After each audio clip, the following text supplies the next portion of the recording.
Hello everyone, good morning and welcome to today's lecture. So remember till yesterday we discussed a lot about the tax audit. Okay, audit under income tax, it was a trust audit. Then we discussed about section 44AB. We saw some MCQs, some past questions, and we discussed various forms. Okay, so today what we are going to do is, today we are going to deep dive into forms for the tax audit, that is audit under section 44AB, how the reporting is done, and we will be discussing MCQs and the questions on each and every phase. Okay, so if you have any of the doubt, please ask freely. You can ask by posting on that app, and I will be getting over here and I'll be resolving your doubt. Okay, so you can ask any point in time. Okay, let me start. So we discussed audit under section 44AB. Okay, now a quick revision question. I just want to see how many of you are with me and how many of you have already revised. Okay, so quick question: is audit under section 44AB, okay, for the audit under section 44AB, do we need to see this 5% criteria of total receipt and total payment for professions?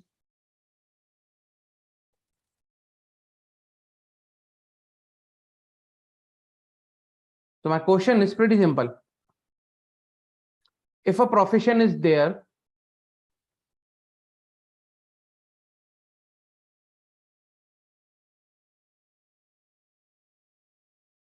should I check 5% criteria for cash, receipt and payment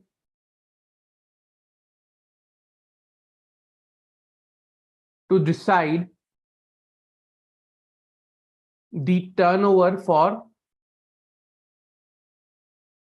tax audit under section 44AB? Simple. I can say, let's say for example, he's an engineer providing consulting services.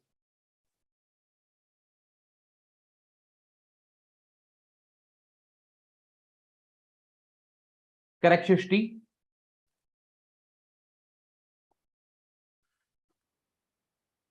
Pretty simple question. We discussed in the last lecture in detail. There is nothing tricky in this, trust me. Just to see how many of you, like have done the revision or, are familiar with the last lecture.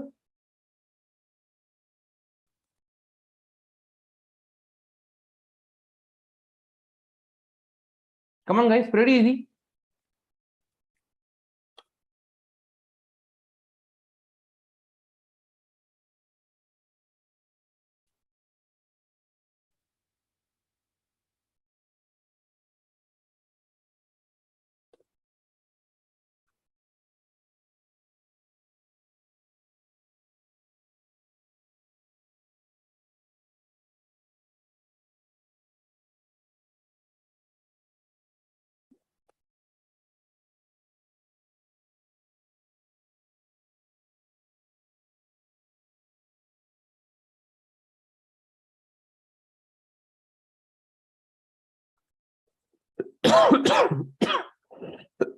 Sorry.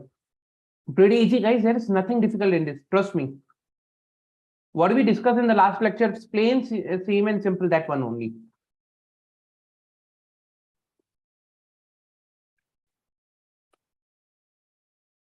So whatever we are discussing over here, it's the same simple that only.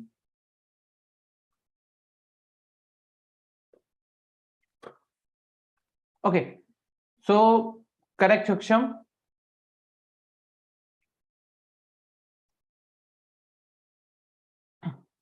So I need to check. So as per like I need to check or I don't need to check.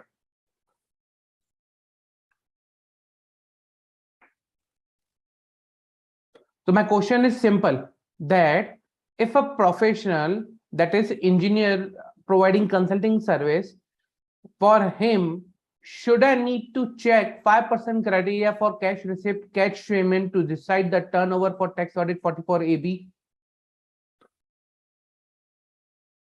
Okay, good, Shaksham.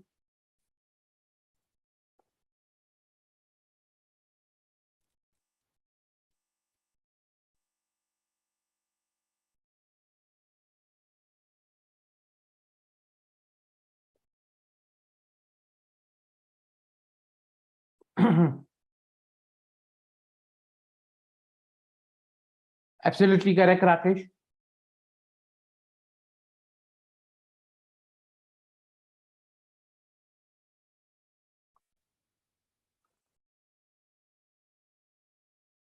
So what we discussed in last lecture is that for business,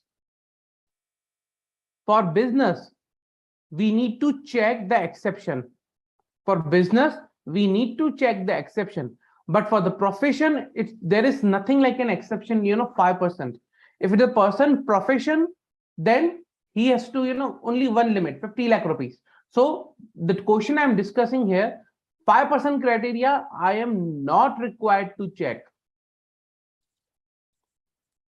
Reason because that person is a profession, engineering providing consulting service. For that, 5% criteria is not applicable. Correct, Manini? So 5% criteria for the profession, it's not there, it's only for the business. Clear? Okay. Now,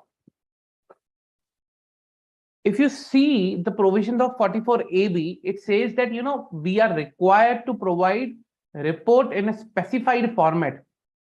Okay. So section 44 AB, when we read, it says here, duly signed by accountant and to be provided in specified format. Now, what is the specified format and how it is required to be provided? So that is, everything is discussed in Rule 6G. Rule 6G of Income Tax Act, everything is discussed over there. Now, what Rule 6G says that? I'll show you. Okay. This is Rule 6G, that reports of audit of accounts to be furnished under Section 44 AB. It's pretty simple. It says that the report of audit of accounts of a person required to be furnished under Section 44 AB shall be in case of a person who carries on business profession and who is required to be required by under any other law to get his accounts audited, to be in Form 3CA. So who is required under other law to get his accounts audited? So for him, it will be Form 3CA. In case of a person who carries business and profession not being referred into clause A, that to be in Form 3CB. Okay. So means person who is not required to get his account audited for any other law, but who is carrying on business and profession over here, for that person, it's Form 3CB. Okay. And what it says that the particulars which are required to be furnished under Section 44 AB shall be in Form 3CD. So the particulars that are required to be furnished shall be in Form 3CD. So three forms we discussed: Form 3CA, 3CB, and 3CD.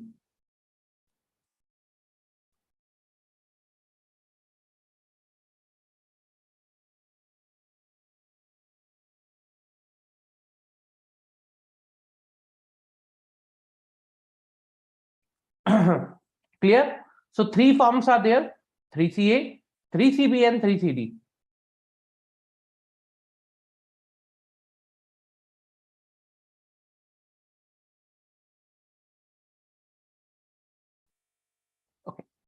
Now, these particulars that are there in the Form 3CD are required to be reported for each and every person who is required to get his accounts audited. Okay, so Form 3CD is mandatory for all.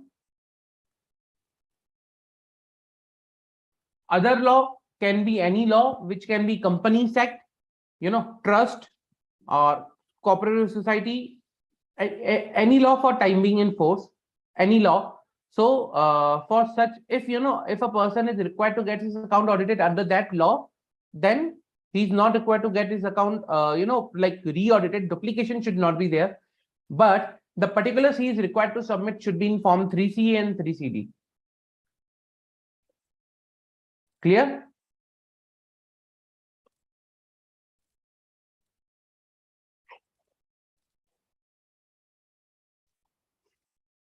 Okay.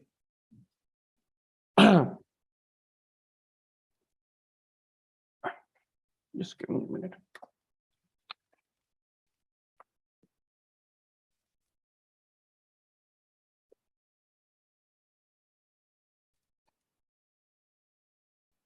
Now, what we are going to do is we are going to see Form 3CD, and we are going to discuss Form 3CD clause by clause.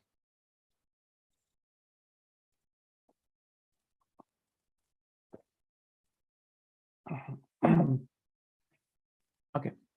Now, what you are seeing on the screen is the Form 3CD, a real Form 3CD, which is there from the income tax website only. Okay. This is the actual Form 3CD. However, what I'll be doing is, rather than working on this, I have converted a bit in a tabular form, just to we can discuss clause by clause. So this is just to show you how actually Form 3CD looks like. Okay, but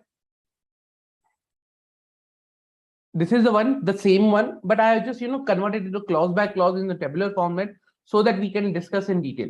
Okay. Now, Form 3CD is divided in two parts. One is a basic part that requires basic information. Second is a detailed part where all the details you are required to fill in. Okay. So the basic part requires name of the assessee, address, permanent account number, any tax registration number like excise duty, GST number, service tax number, sales tax number, custom duty. All those details will be here. Status of the assessee, individual, partnership, firm, previous year, details of previous year, details of assessment year, then relevant clause under which 44AB audit is applicable. Remember, we discussed various subsections. If it's a business to exception, then profession, then it may be turnover based, for for example, deemed income, something like that. So under which particular clause audit is there, and that particular clause is required to be reported over here. Then whether the assessee has opted for the taxation under section 115BA, BAA, BAB. So these are the one who reduced rate schemes. So these are the reduced rate schemes. So whether it has been opted by the assessee or not. So basic information. Okay. Then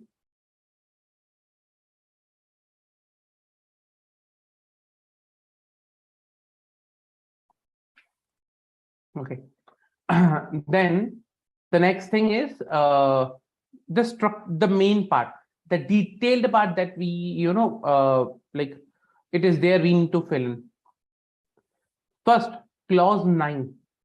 Clause 9 talks about that whether if this particular assessee is a firm, association of firm, association of person, firm, okay, then indicate the names of the partner, members, and their profit sharing ratios.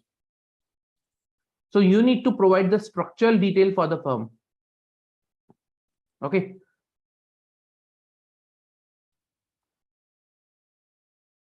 Then if there is any change in the membership details, like if there is a change in the profit sharing ratio in a member or in between partners, then we need to provide for the change. That okay, what was the change?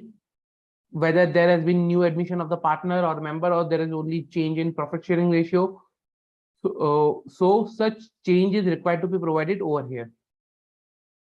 Okay. So partnership firm structure details or firm structure details. You can say firm plus AOP. Okay. Then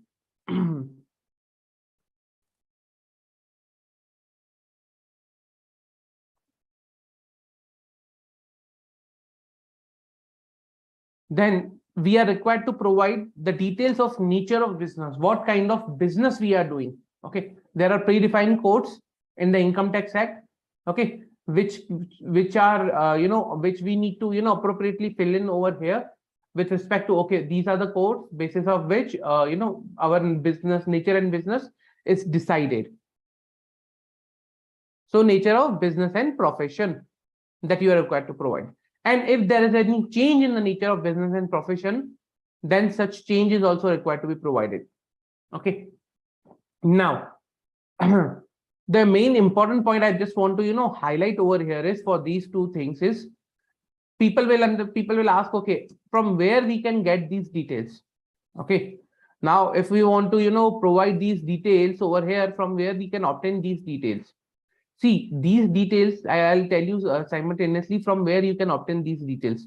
So check for the partnership deed. Okay. Ask management. Plus check if any other partner admission or list of partners. So you will get from there whether any change in the partnership or everything, it's there or not.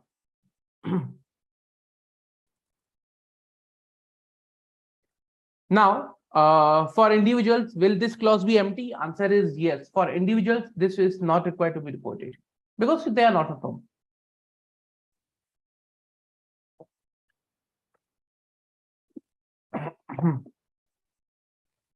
Okay. So that is one. Second, now for nature of business, from where we can get the nature of business? Nature of business, already are there in other documents. You need to just corroborate with the income tax, details that we fill in. So, for example, I've seen, Aadhaar Udyog, MSME registrations.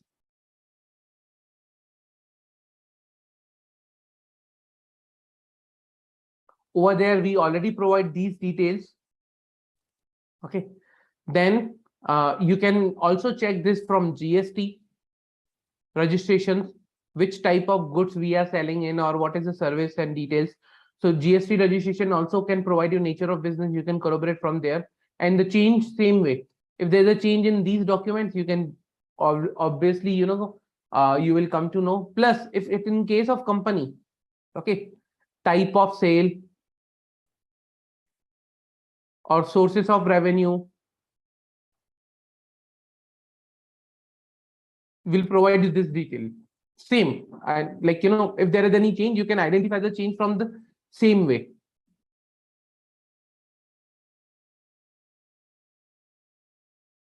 Okay. Then books of accounts. Whether books of accounts are prescribed under 44AA. If yes, then list of books of accounts so prescribed. Now, if you see the 44AA section, okay, what 44AA says is that it provides the detail when assessee is required to maintain books of account. Okay, the section prescribes some criteria. That first, it is for the professions, then for person carrying on business, if it is totaling sales or exceeds, if it total sales or profits receipts from profession exceeds 1,20,000 rupees. Okay, sorry, profession receipts exceed 1,20,000 rupees, turnover exceed 10 lakh rupees in any of the three immediately preceding previous years, then in that case he is required to maintain books of account. Okay. If he's a newly set up business, okay, then for the current year we are required to check 1,20,000 and 10 lakh rupees. Then if they have opted for the presumptive scheme under 44 AE, 44 BB and 44 BBB, and their income is lower than the deemed income, then they are required to maintain books of account. Where 44 AD, section 4 of 44 AD is applicable, then they are required to maintain books of account. So if they are required to maintain books of account under section 44 AA, then the list that is there, list of books of account that they should have maintained, which may include, like various like sales register, cash register, purchase register, and all such books. Now the point is what to do when these books of accounts are in ERP. Today no one maintains physical registers. Everyone has into the ERP's electronic form. Then how do you will verify whether appropriate books of accounts are maintained or not? So in ERPs also you get a functionality to check whether this this particular report or this particular module is available. For example, fixed asset. Let's say one of the take example in SAP, there's a fixed asset module. Okay, so you can extract the details of fixed asset register from SAP. Same way Oracle, same way any other ERP. So whether that module is available, whether reports can be extracted. So there is a lot of things that we need to see in the case of ERP just to mention whether proper books of accounts are maintained or not. So you need to understand the particular ERP, its environment, how it is working, what modules and functionalities are there, and which reports can be extracted along with their completeness and accuracy. Clear? Any doubt? Now, if those books of accounts are maintained, then we need to provide them the address at which the books of accounts are kept. Okay, so each and every address we are required to provide to them. Okay, then as I said, if the books of account are maintained in a computer system, mention the books of account generated by such computer system. If books of accounts are not kept at one location, please furnish the address of the locations where detailed books of accounts are maintained. Okay. So if they are in the computer system, then books of account generated by computer systems. And if they are not at one location, then please mention the details of books of account at each location. Till now, any doubt? Okay. Then comes the list of books of account that we have examined for our purpose of audit. Okay, so these are the books of accounts that have been examined by auditor.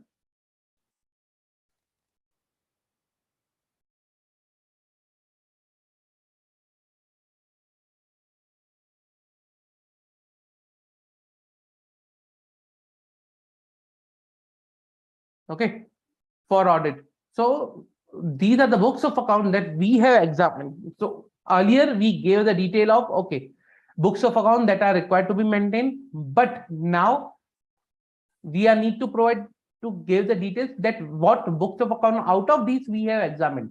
So we gave, okay, 10 books they are maintaining, but out of that what we have examined is we need to give in this clause.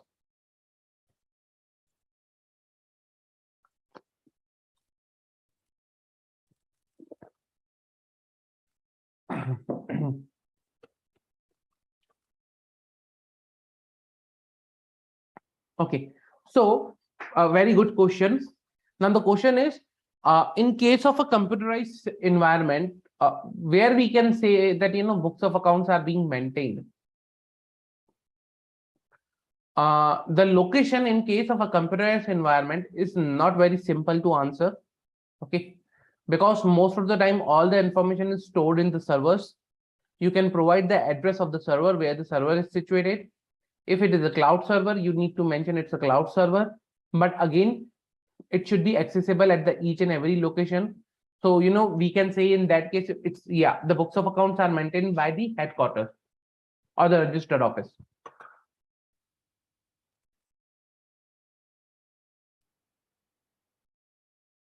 Clear? Any doubt? Any doubt?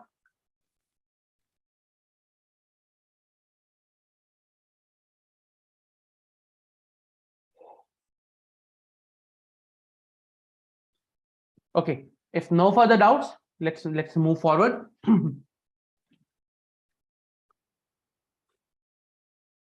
Whether profit and loss account include any profit and gains accessible on presumptive basis. If yes, then indicate the amount, the relevant section. Okay.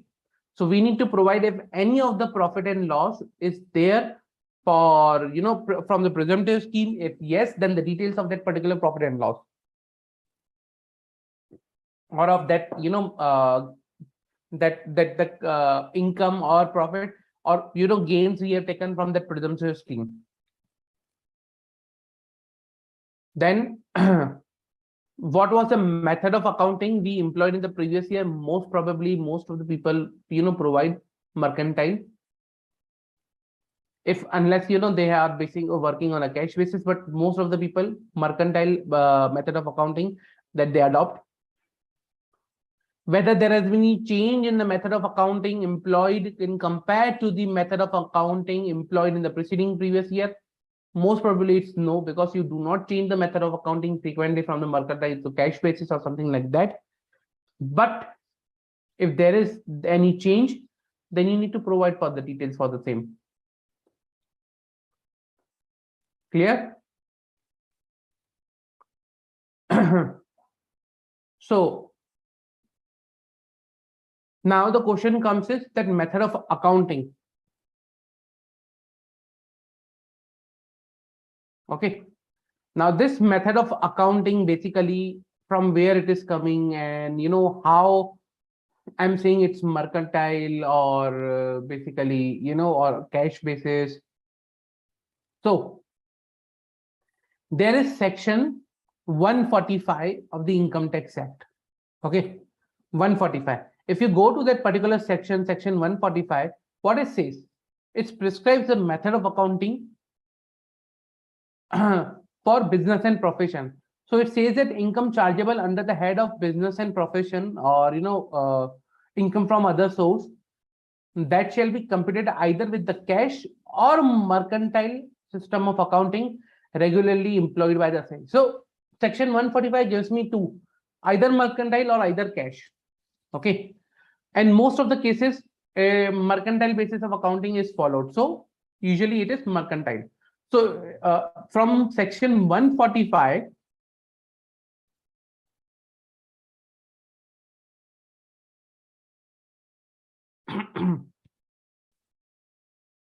this is pretty much drawn. Okay, so for section 145 is the section from where we draw our references for this particular clause. Now, if there is a change in the method of accounting from, let's say, mercantile to cash, cash to mercantile, then we need to provide line by line item of the financial statement. What was the impact, whether that has impacted my profit, and how that has impacted my profit. So if answer to the B, that is change, if there is a change, okay, is yes, then we need to give details of such change, effect thereon on the profit and loss. So item by item we need to provide. Okay, like, okay, serial number this in my balance sheet, that was a particular, let's say, debtors, because of the mercantile or cash basis, this has been increased or this has impacted decrease in profit. So in this format I need to provide the details under this particular clause.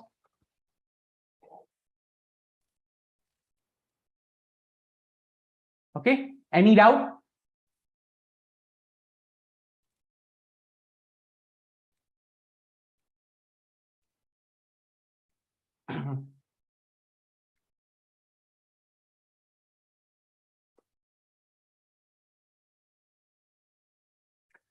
So the question is that particular clause that we discussed earlier, 11A, is only for business?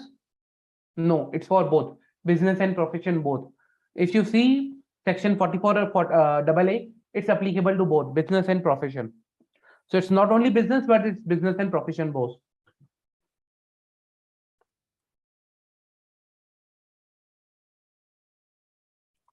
So the next question is how profit and loss can include profit and loss on account of presumptive basis. So let's say, for example, there are two businesses. One is your commission business. Second, it's a trading. Generally, let's say trading falls under 4480. You can, get the benefit of 4480 for the trading, but commission is not covered under 4480. So in that case, you cannot opt 4480 exemption for or presumptive basis for that particular business. So you need to show it separately.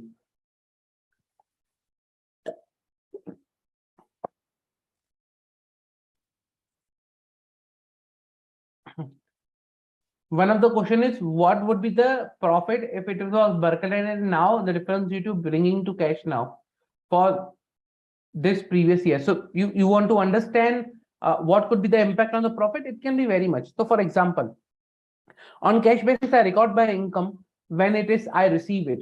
Okay. Basically, I do not record my income till the time I don't receive it. So I cannot accrue interest. I cannot accrue any such income where, I think, okay, I can receive in the future, but as of now, I'm just accruing on in my books of account.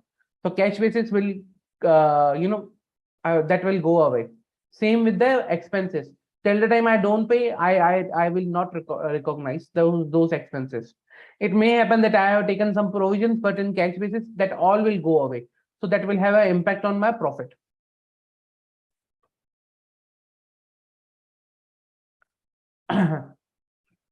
Now there is one question that will be covering sections like 44 AD, AE, AF, B, BB, BBB in detail. Answer is no.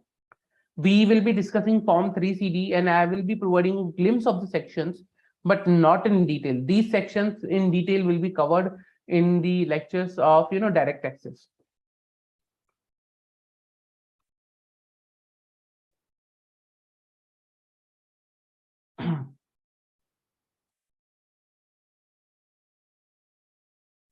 Okay, now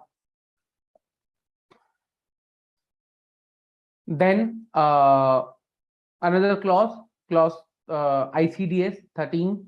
Okay, now what this clause says that, okay, clause 13 ICDS talks about basically sorry, yeah, it talks about whether any adjustment is required to be made to the profit and loss for complying with the provision of income and computation and disclosure standards.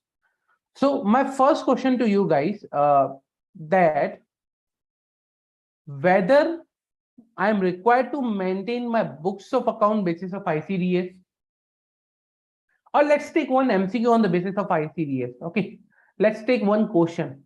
So that will clear understanding for this particular clause.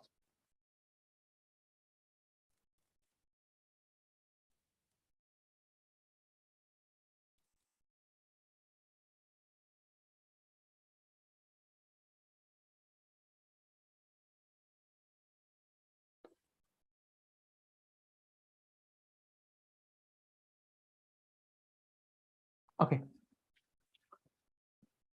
So CA Sumati has been appointed as a tax auditor under Section 44 AB of the Income Tax Act 1961 of Messrs. Pal and Company, a partnership firm, for following cash basis of accounting. CA Sumati made the qualification that the ICDS were not followed by the entity while maintaining the books of account. Whether qualification made by CA Sumati is correct, explain the provisions of applicability of the ICDS with reference to Section 145 of the Income Tax Act. So whether the applicability of the ICS is like, what is the applicability in the current case? They are following, so the company was following cash basis of accounting. So what should be the correct, correct way? So company was following cash basis. CA said that ICDS were not followed by entity while maintaining books of accounts. So what is the problem here? They should be correct. Like if they are not following ICDS, that's in qualification.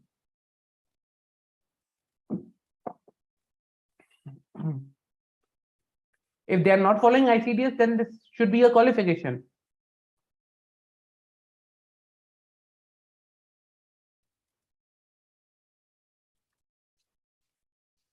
Remember, just now I discussed about section 145. It's a very important section. Okay, very important because they provide this particular detail.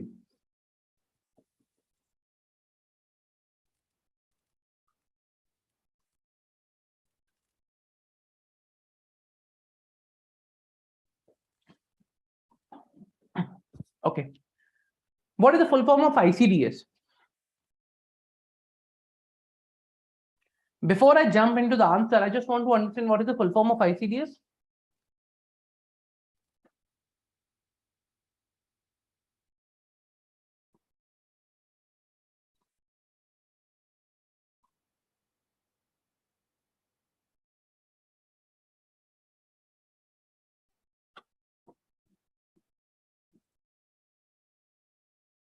Correct, Kaushiki. So it's income computation and disclosure standards. It is for the purpose of computation of income and disclosing it in the income tax returns. Okay, so if you see section 145(2) talks about that. Okay, it empowers the government, to notify in official gazette income computation and disclosure standards that are required to be followed by any class of assessee in respect of any class of income. Government has notified 10 income computation and disclosure standards, which are to be followed by all assessee other than an individual and HUF who is not required to get his accounts of one previous year of any previous year audited in accordance with section 44AB. So they have notified, but it is not applicable to individual or HUF who is not required to get his account audited. Okay. Now this is applicable for the mercantile also. There is no issue with respect to the mercantile and everything. So all the ICDS are applicable, but the problem is that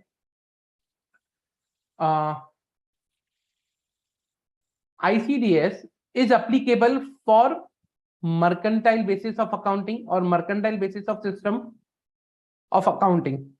And it is only for the purpose of computation of income chargeable to income tax under the head of gains of profit and gains from business and profession or income from other sources. As of now, it is only for PGBP and income from other sources, IFOS. It's not for maintenance of books of account. Not for the maintenance of books of account. Simple. It is applicable on mercantile system of accounting plus PGBP and IFOS. It's not there on the maintenance of books of account, rather it's on the computation of income chargeable to income tax. So in the current case, you are not required to maintain books of account on the basis of ICDS. It's the income computation standard. Okay. Now let's go back to the Form 3CD. Form 3CD here asks us whether any adjustment is required to be made to the profit and loss for complying the provision of ICDS. Okay, notified under 145(2). Means what is saying that, okay, now earlier as per P&L account, your income which was chargeable to tax was this much amount. But later on, when you applied the ICDS, now you say that your income chargeable to tax has changed because of the ICDS. So if any adjustment is required, adjustment to income chargeable to tax. So any adjustment to income chargeable to tax is required. If yes, then the details here.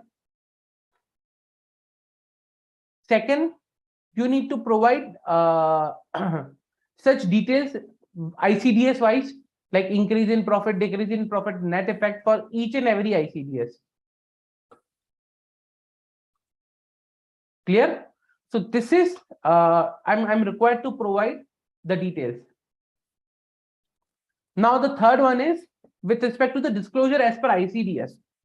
ICDS requires certain disclosures also. So whether these disclosures have been made, so you are required to provide reference of such disclosures. Reference of such disclosures you are required to provide over here. Clear?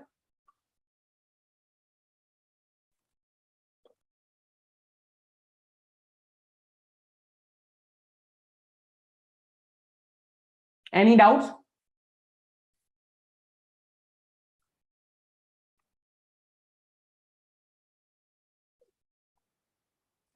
Okay.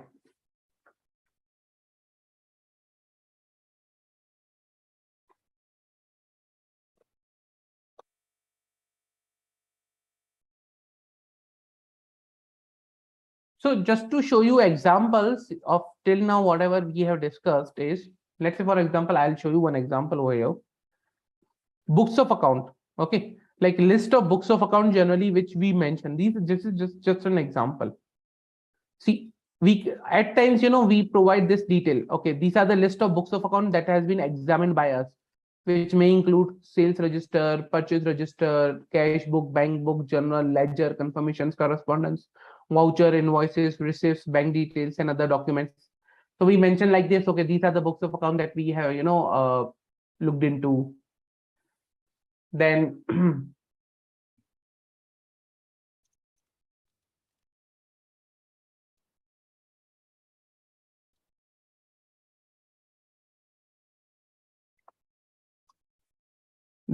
another example I want to show you is I'm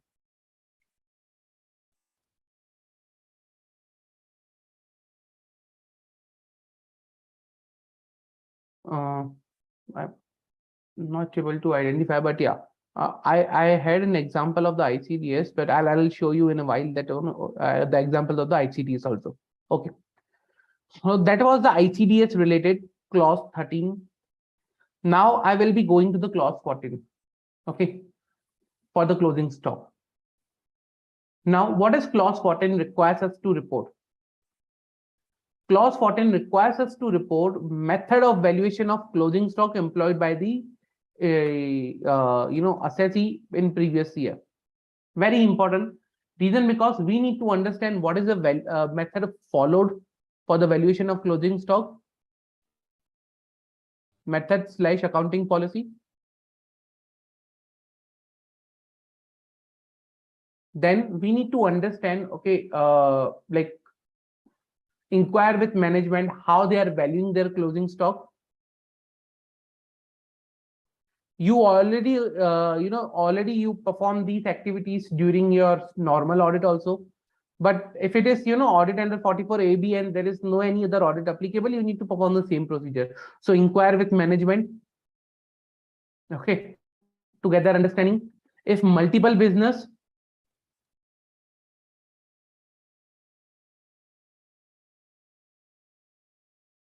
then you need to get details of each business, inquire for each business. Okay, if at different types of stocks are maintained, then in that case you need to mention those valuation, different stocks and different valuations, different stock, then valuation for each type.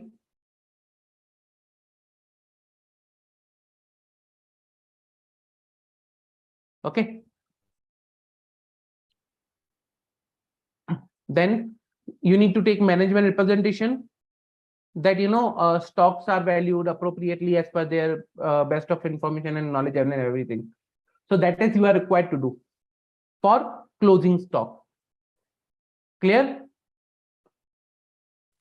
Any doubt till now?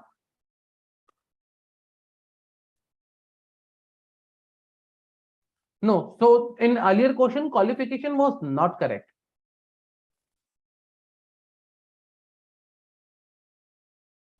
Yes, only PGPP and IFOS are covered under ICDS. Reference, okay. So here in ICDS, what reference we are talking about? Reference to where reference to disclosure of as per ICDS. Okay, so you need to provide reference to the disclosures where you have made the disclosure as per the ICDS. It may be or management might have made it, let's say for example, in some of the notes of accounts or schedules to the account somewhere in there. So you need to provide reference to those notes or accounting policies, significant accounting policies over there.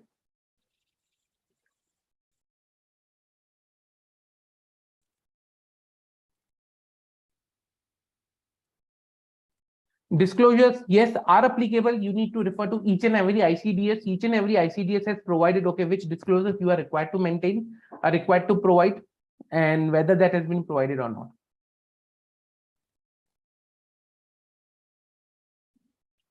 See, very good question.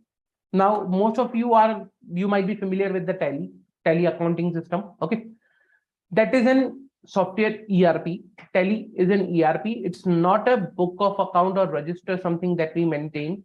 So when it comes to maintenance of books of account, you should not mention Tally, but it's an ERP. Okay, what you need to mention is the reports and the registers which are available within the Tally. So that is you are required to mention. Any doubt?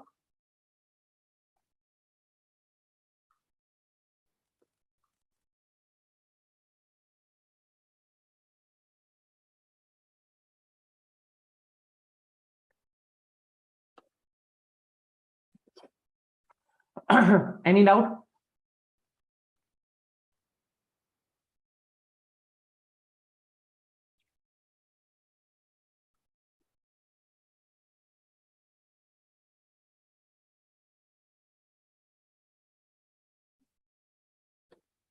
Okay.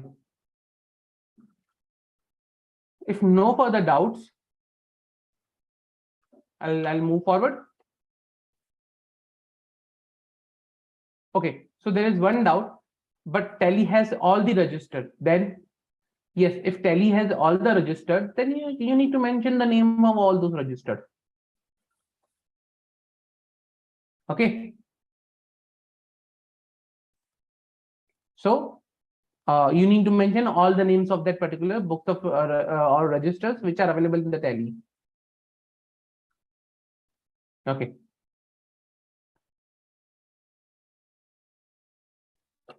So now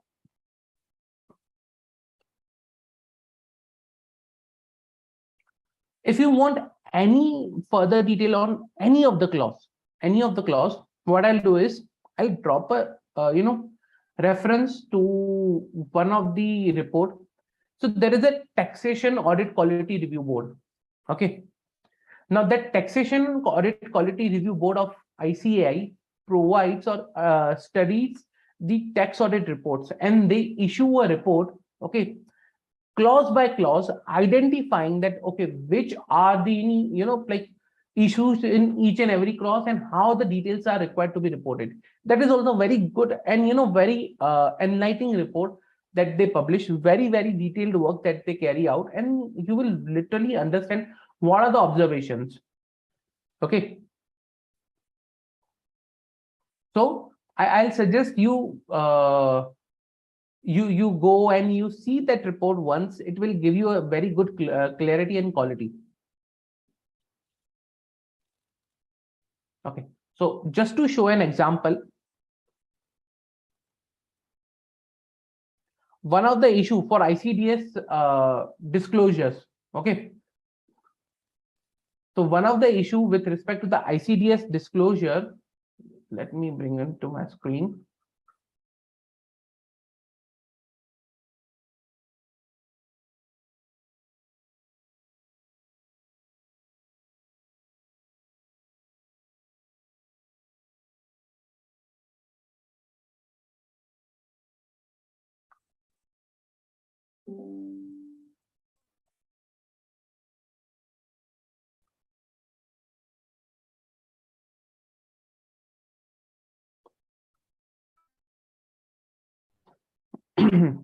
Okay, so that is one of the disclosure was there, that as per the disclosure requirements, ICDS 2, valuation of inventories, that the accounting policies adopted in measuring the inventories, including cost formula used, are required to be reported. That's a reporting requirement. Okay. Now, ICDS 3 says that inventory shall be valued cost or NRV, whichever is lower.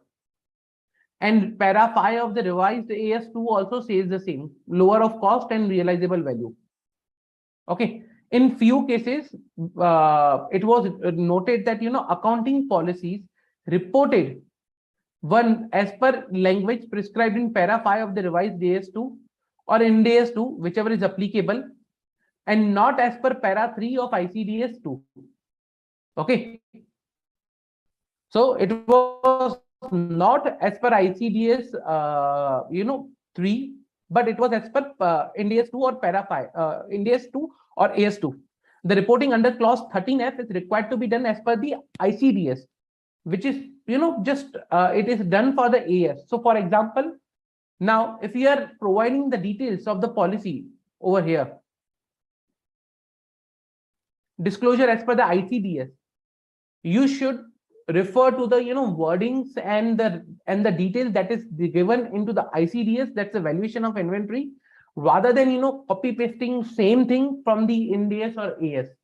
One of the observation, it could not be a major observation, but yeah, one of the observation, that you need to use what you say, the words and the details which are there like in the ICDS instead of any other detail.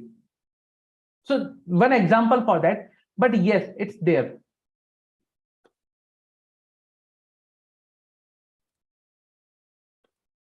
There is a portal for this particular one, like taxation audit quality review board.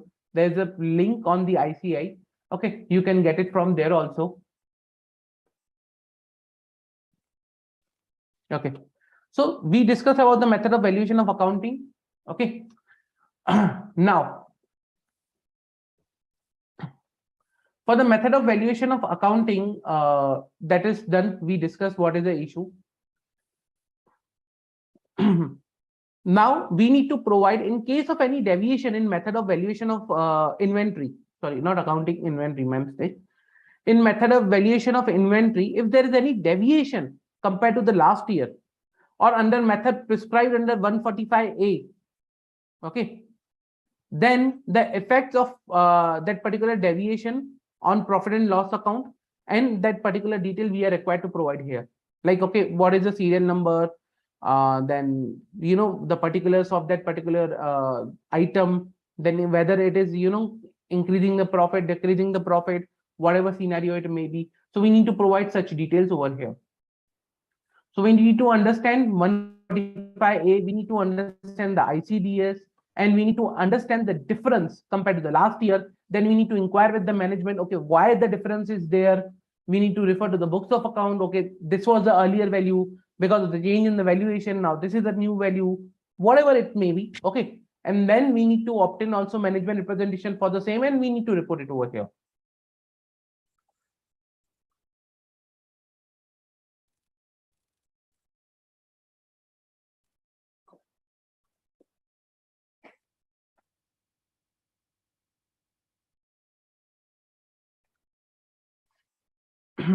Okay, then next clause is clause number 15, capital asset converted into stock in trade. Okay, if there is any capital asset which has been converted into stock in trade, we need to provide the details of description of the capital asset, date of acquisition, cost of acquisition, an amount which the asset is converted into stock and trade. So I need to provide all the details of that particular asset. Okay. For that, what I need to do is I need to again inquire with the management whether they have converted any fixed asset or capital asset into stock and trade. I need to go to the fixed asset register to see any disposal which is by the way of conversion. Okay. I need to check for any capital asset being converted into stock and trade by visiting the inventory register also.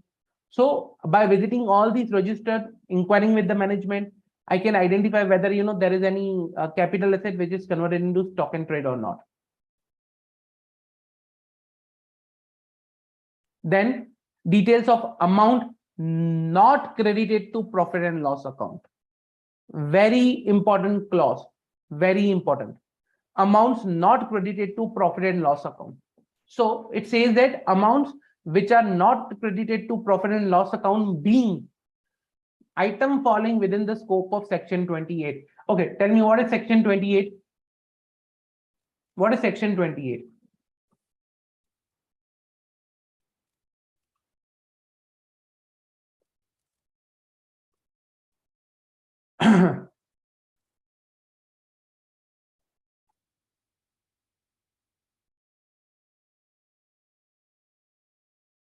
Pretty easy. What is section 28?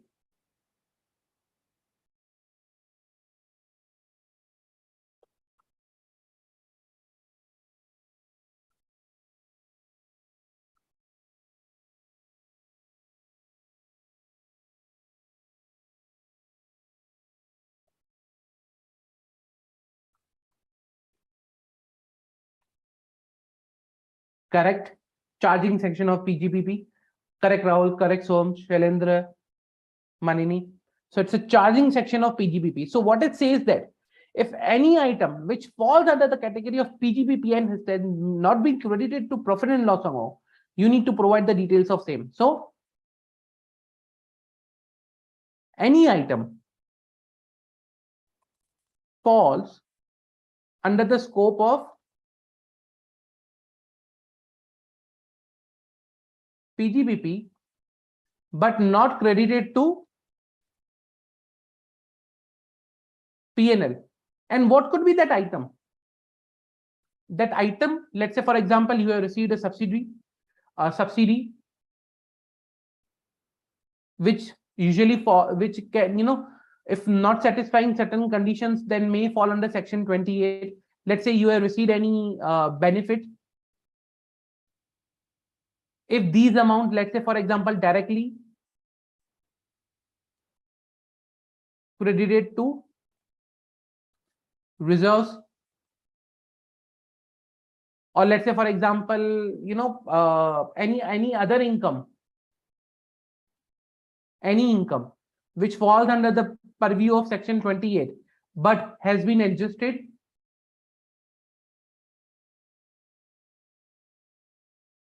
against any asset,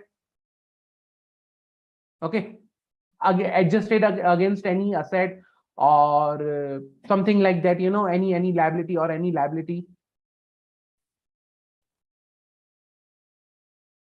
then in that case we need to provide the details of that particular amount. Clear?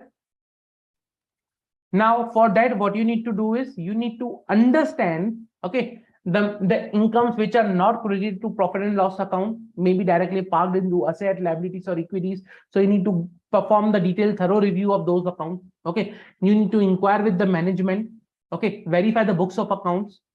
You need to analyze such general entries.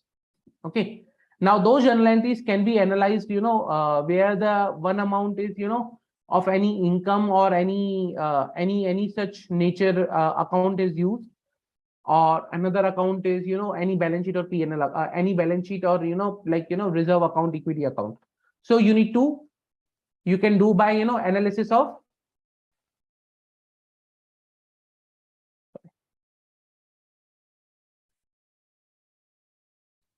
of general entries that can be performed through various tools, like ACL is there, Power BI is there. Okay, then there are various tools in the markets you can, through which you can do data analytics. Okay, there are various tools. These are the just few I personally use, but again there are many. There are Python scripts, there are computer aided technologies, a lot of tools which are there. So that's some companies, they're in-house tools. Some have tools they actually obtain through some third parties. So there are a lot of tools available in the market which can be used for the analysis of journal entry, and these tools are used to analyze such kinds of journal entries. Also, everywhere you need to refer to the previous year tax filings. That will give you understanding, okay, last year this entry was parked in this way. It may happen in the current year the same entry has been parked in this way. Okay.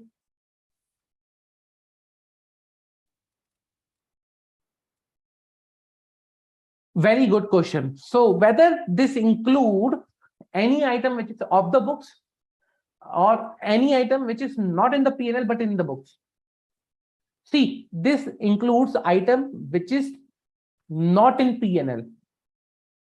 Not in P&L.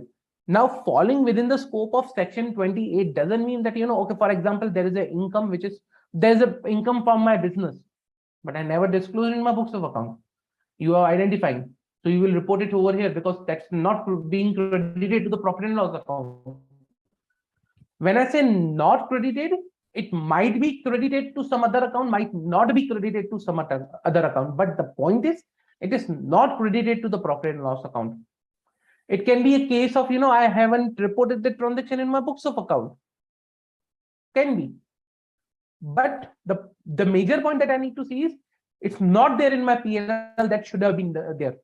That's the main important point.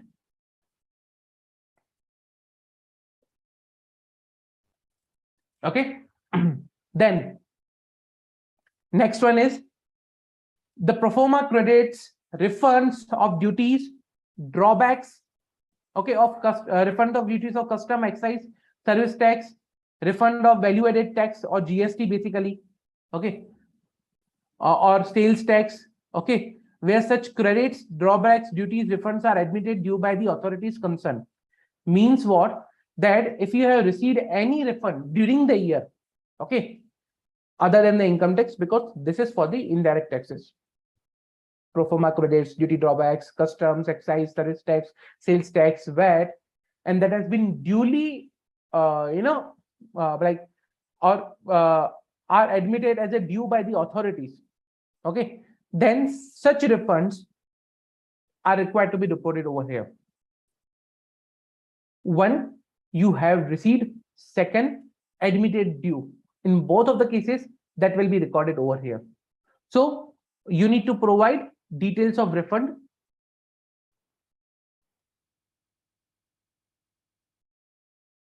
okay, details of refund. Then you need to provide that which authority it is there, and you need to provide the amount. Now for that, what you need to do, you need to refer to the intimations that you have received, that the assessee has received. Refer to intimations,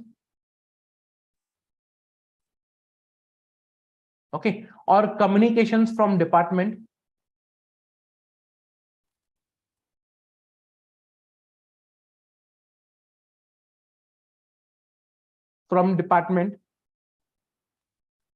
okay, inquire with the management, analyst, check for the credits in bank from any department, like, okay, we have received a credit from income tax department or from sales tax department.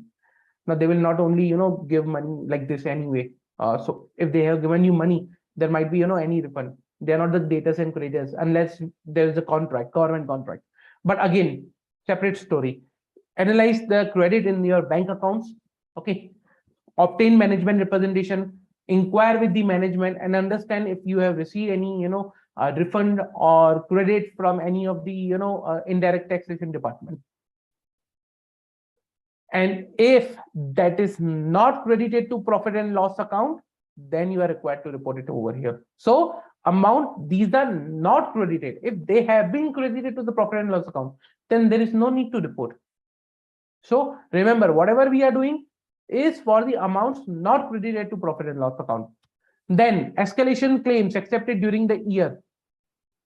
If there is any escalation claim which is directly posted to the debtor or creditor in the contract, there is no impact given in the P&L account, then such details of escalation claims. Any other item of income which is not credited to profit and loss account. What could be the any other item of income? Let's say, for example, sometimes, in case of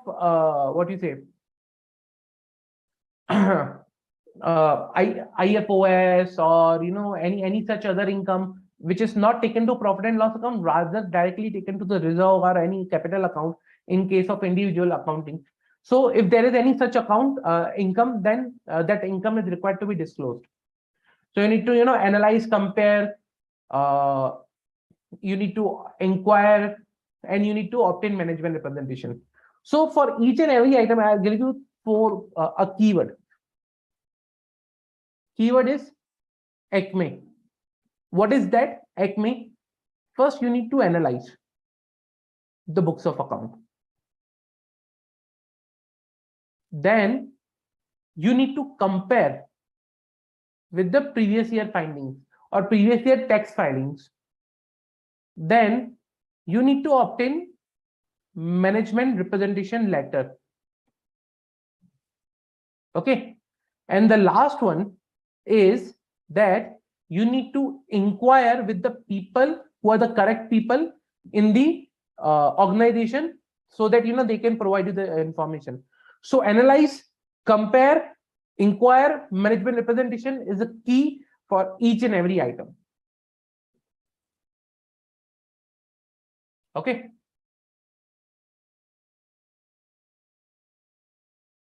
Now, examples of escalation claim. I'll give you a good example. I'll park it this one on the side.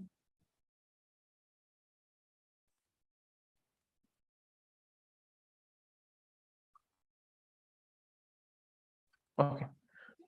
I'll give you a good example of the escalation claim. Let's say, for example, there was a contract, long-term contract. Okay.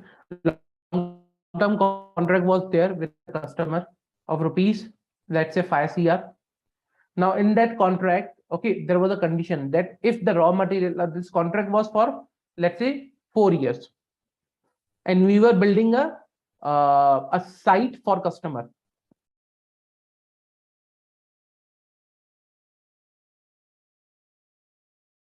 Building a site for customer. Site can be for any purpose. So let's take an example. Now, we had a condition in our contract that for the increase in the raw material prices, okay, the customer will also increase to the tune of that particular increase in the raw material prices, the contract price. That's the escalation clause, basically. Okay. So then I decided, okay, there is an increase of 5% in raw material, for which the customer needs to pay additional 25 lakh rupees. He agreed because that was a part of the clause. Now that 25 lakh rupees, okay, when he admitted, what I did basically, what I did is, I first of all parked this amount into debtors. Second, it may happen that I might have taken to any reserve directly because initially it was not part of the contract. Okay. Or I might have, directly adjusted against liability for raw material payment, or any such thing might have done for this escalation claim. But I did not take this amount to the P&L account. In that case, I need to report this escalation claim amount. Clear? So basically what is being done here is, whatever increased cost I am paying for the raw material has been adjusted and paid by the customer. I can say this is a reimbursement of escalated amount or reimbursement of expense also, but this is how it should not work.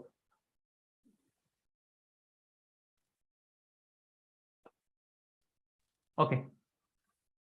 Any capital received that has been received during the year but not credited to P&L.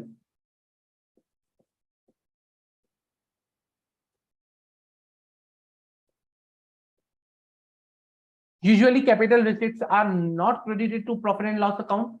If they are for any specific purpose, they are adjusted for that specific purpose. But for the purpose of this clause, for the purpose of reporting, yes, we need to provide the detail for that capital receipt. Okay.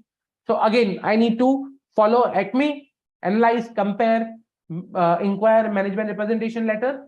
And if I get those details, I need to report it accordingly over here. Clear? Any doubt?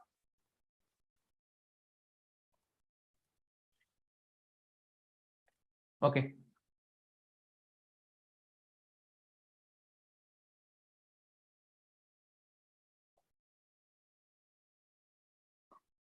Then comes to clause 17.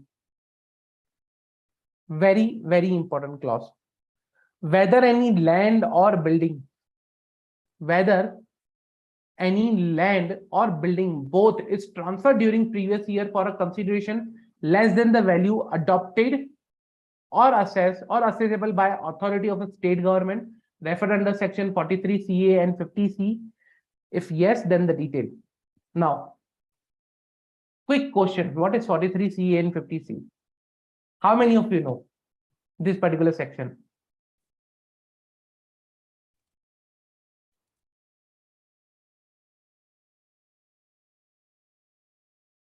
How many of you know this particular section, 43 CA and 50 C?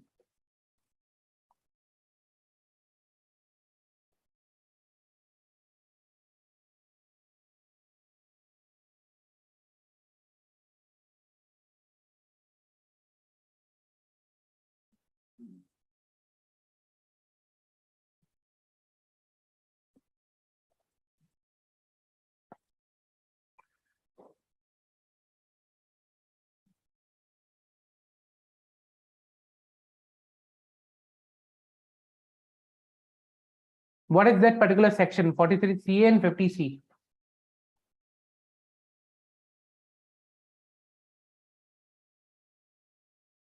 Correct, Soham.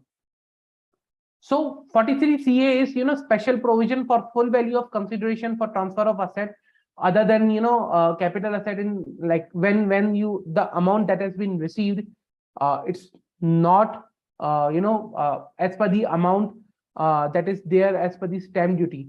Okay. So in that case, the authority provides a value for the stamp duty value. Then that value is taken for the purpose of calculation or for the gains, profit and gains from sale of that particular asset, okay, or transfer of that asset. There is a condition also, it does not exceed 110% of the consideration and everything. All those details are there. That is fine.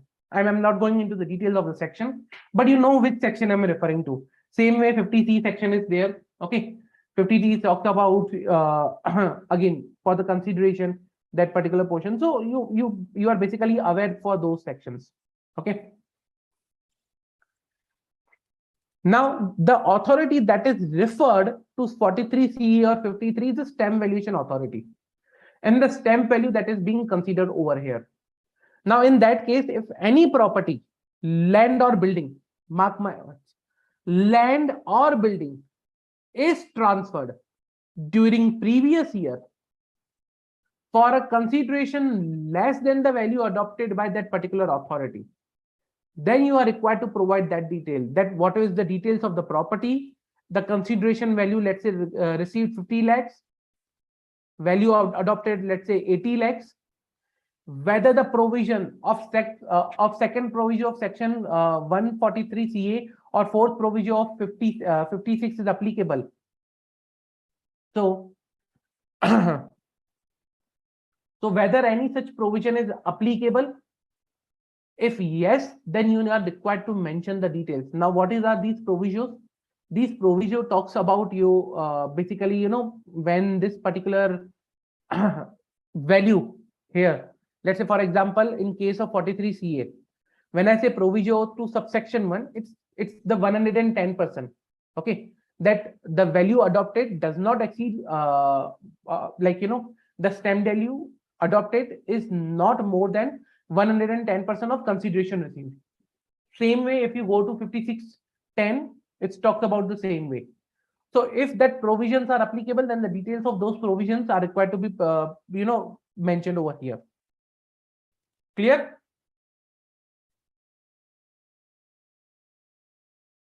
Okay. So that is this particular section. Again, now coming to how to identify these details is, you need to see which are the properties which are transferred during the year. Okay, then you need to check for stamp duty value or stamp duty agreements for that. Then you need to check whether this particular value that has been received is less than the stamp duty value. So you need to check for the consideration received. Okay, and then you need to obtain management representation. Clear? Any doubt? Any doubt till now?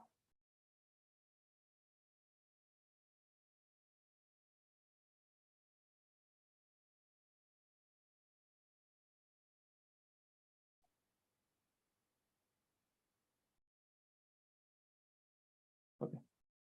If no further doubts, what I can suggest is let's take a quick MCQ, not break, MCQ, and then we'll take a break.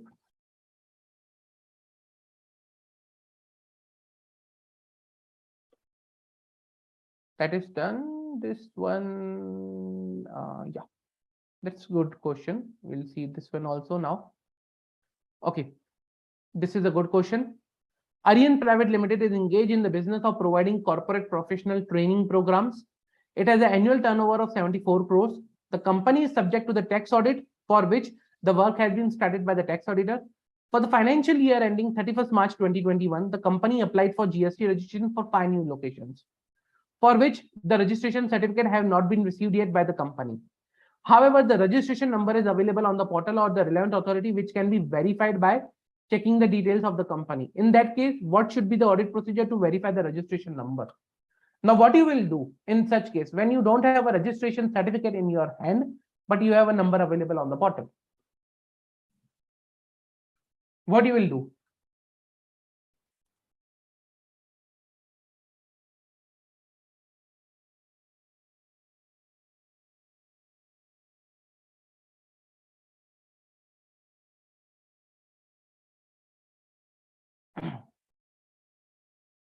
Pretty easy.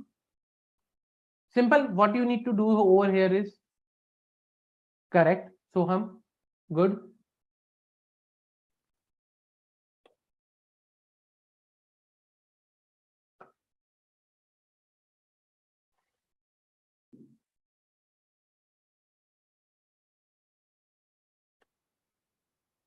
Come on, guys, pretty easy.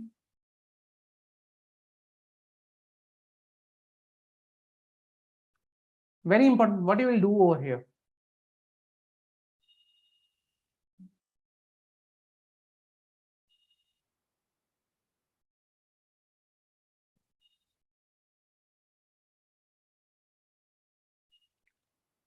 Absolutely correct, Rahul. Correct, Shrishti. Simple. There is nothing difficult here. Okay, so the auditor should ensure that the details furnished while checking the registration numbers pertain to the company only. So when we are filling the details on the portal, it should be the details should be of company. If the company has filed any returns for these locations, the auditor should inquire for the same from the management and should check those returns to verify the correctness of the registration number. In addition, the auditor should also obtain specific representation in respect of the office point from the management. So simple, whatever details you are filling up on the portal, just ensure that it's of company. You are checking the correct thing. Take out the screenshots, okay, the printouts of those details, and the registration number that you get.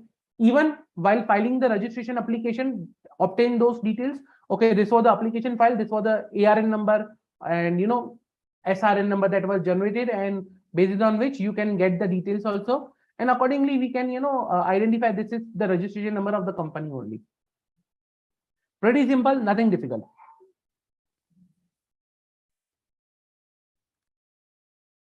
Clear?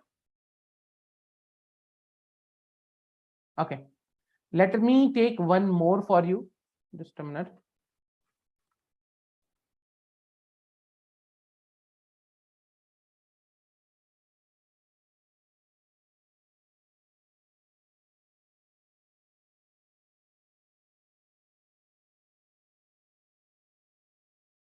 Very good question. Okay, very good question. We'll cover this one. UTN company, this will revise the concept of yesterday also. Like this is something related to the last lecture. UTN company is a chartered accountant firm that provides consultancy service. Recently, it got queries from different clients with respect to the applicability of the tax audit provision to their business. In response to such queries, UTN company asks from the details such as turnover, total receipt, total payments made during the year, respectively, along with the mode of receipt of payment, whether filing return of income under normal tax provisions or presumptive tax provision, and all those details he asked. And client provided that detail. Okay. So in the trailing mail, they got this particular detail. That okay, client number 1, his turnover 4.5 CR, cash receipts 5%, or cash payment 5%, has been filing return as per the income tax provision regularly. So whether tax audit applicable for first case Tony. We will not go in detail in like rest of the one. Let's go one by one. Let us go one by one. Whether tax audit is applicable in the first scenario.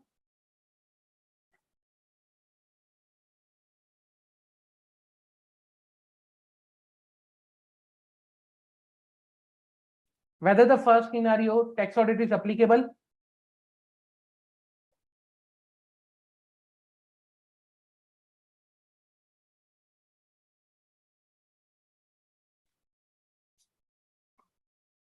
So answer is no, because exception to 44AB.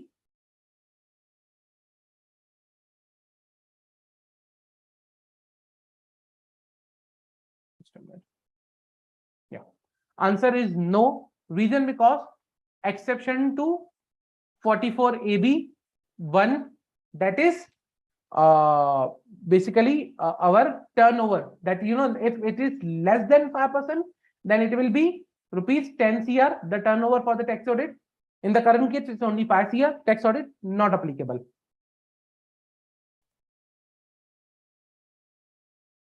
Okay. Turnover 1.8, cash receipt 7, cash payment 4, has declared business income as per presumptive taxation under section 44 AD of Income Tax Act. Second, applicable, not applicable.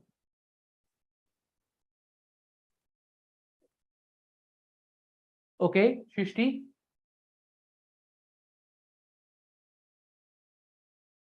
Applicable, not applicable. Second.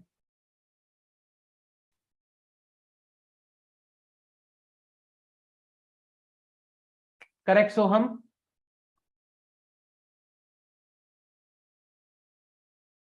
Correct, Rahul.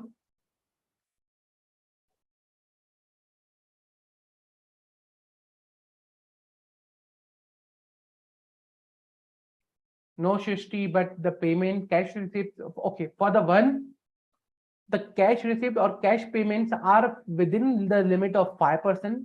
If the cash payments and the cash receipts are within the limit of 5%, then the provision to section 44 AB talks about that if your cash payment and receipts are not exceeding 5%, the turnover of 1 CR will become 10 CR. Hence, it will not be applicable.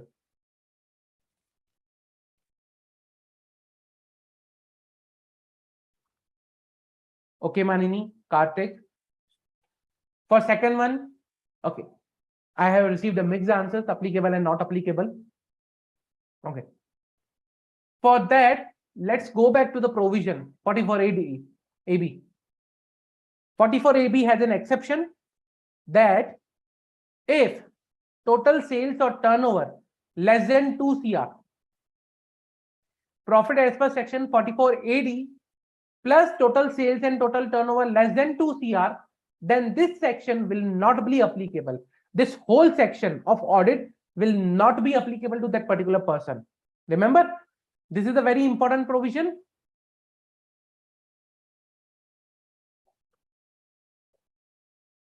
If 44AD has been complied with, profit has been disclosed as per the 44AD, and his total sale and total turnover is less than 2 CR, simple, that will not be applicable, the section. Hence, in the current case, it's less than 2 CR. 44AB is there, 44AD is there. So presumptive taxation under section 44AD, okay, is there, and this is less than 2 CR.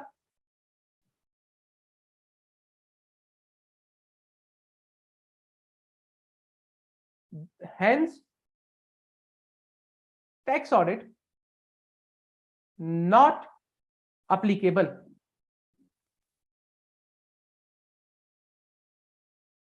Okay, let's go the third one. My turnover 0.85 CR, total cash received 6%, payment 4%, has declared business income as per presumptive taxation under section 44AD of the Income Tax Act during last 2 previous years, but during current previous year has declared income lower than section 44AD and total income is less than the basic exemption limit. Applicable, not applicable?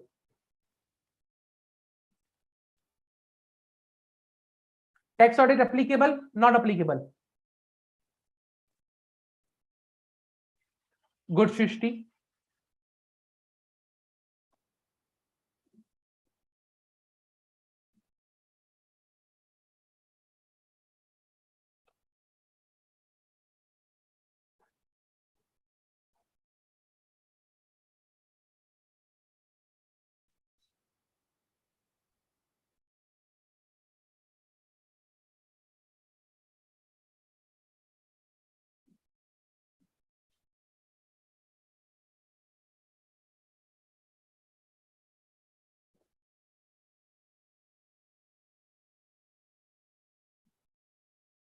Come on, guys, pretty easy. This one is easy.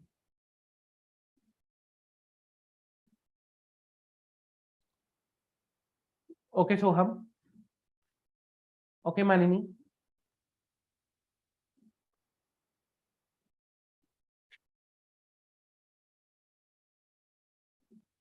So again, I have received mixed answer for this one also.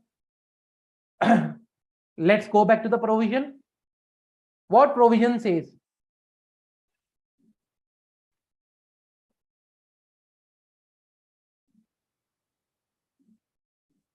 We are talking about this particular section over here. Okay. So here, this section says that if 44AD4 is applied, means earlier he was in 44AD, but now he has came out. Okay. And his income is amount which is greater than amount maximum chargeable to tax. Oh, sorry. His income is more than the amount which is not chargeable to tax. Then the audit will be applicable. Remember, 44AD4 says that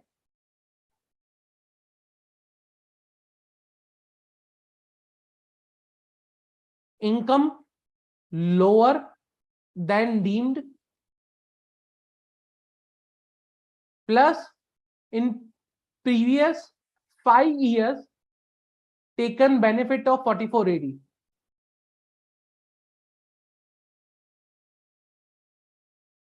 That is 44AD4.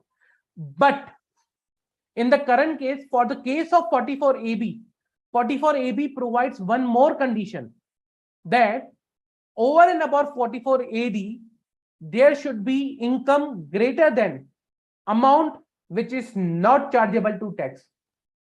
So if your income, even after being lower than your deemed profit, if it is greater than the maximum amount which is not chargeable to tax, then in that particular case, you are required to get your books of accounts audited.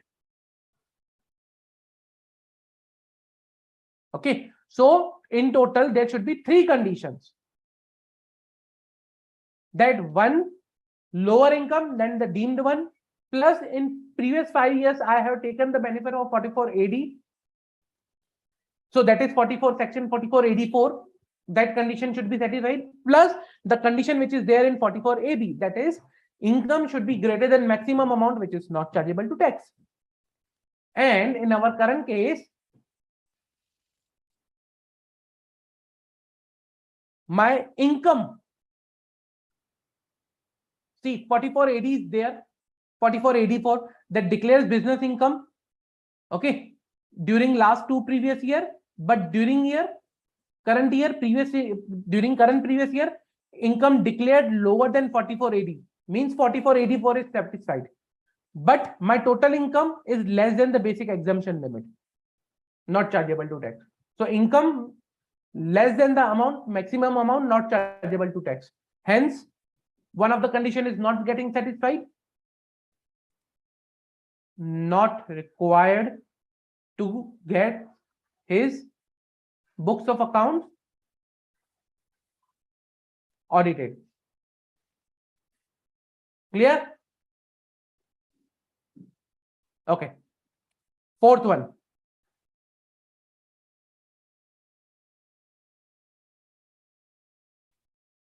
So turnover 3.2 CR, total receipt, total payments 8%, 6%, has declared business income as per the presumptive taxation under section 44 AE during last 4 previous years, but during current year has declared income lower than section 44 AE and total income is less than the basic exemption limit.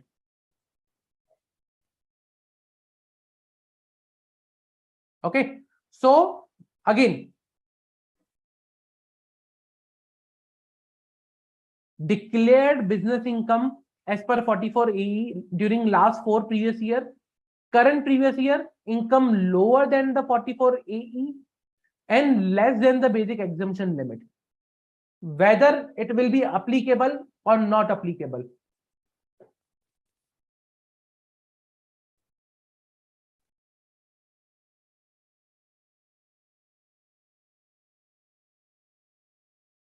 Whether it will be applicable tax audit.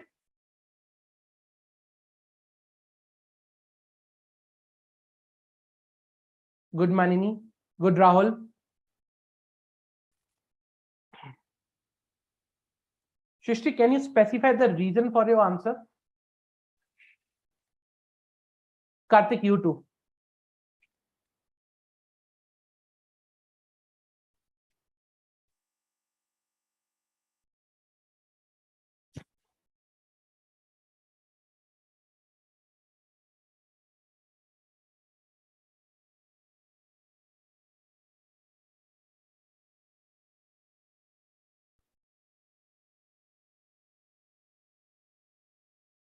Come on, guys.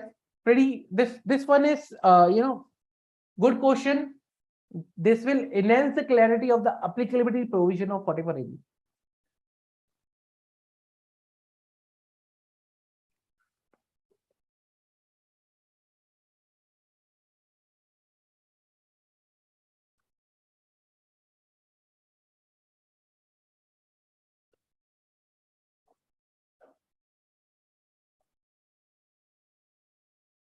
Okay, correct, Shrishti.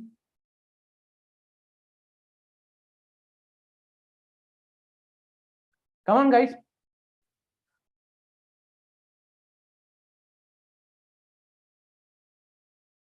So, again, I think I have just received one correct answer as of now. Okay. If, if you are saying it's not applicable, then it's incorrect. It is applicable.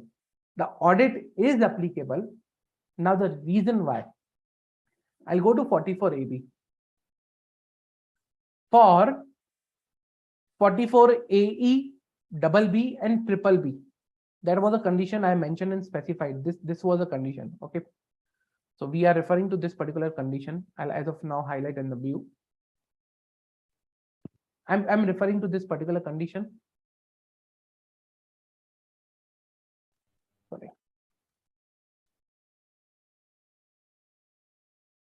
So what the condition says that the condition says if my profit and gains from these particular section are lower than the deemed profit under that particular section and have taken benefit in previous year, means profit and gains from business are from 44 AE,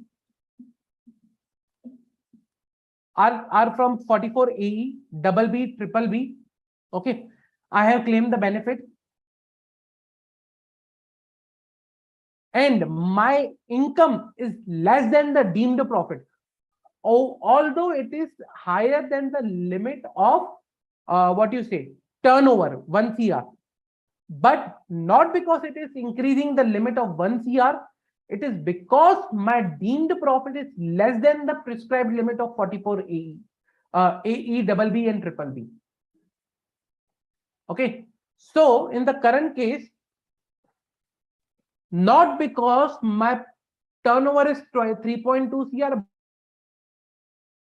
is lower than 44 AE, and this basic exemption limit doesn't matter, and it's not important, so I'll cut it out. This is not important.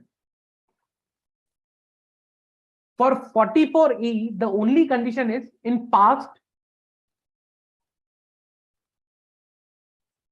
44 AE has been obtained, has been obtained, like in last 5 years.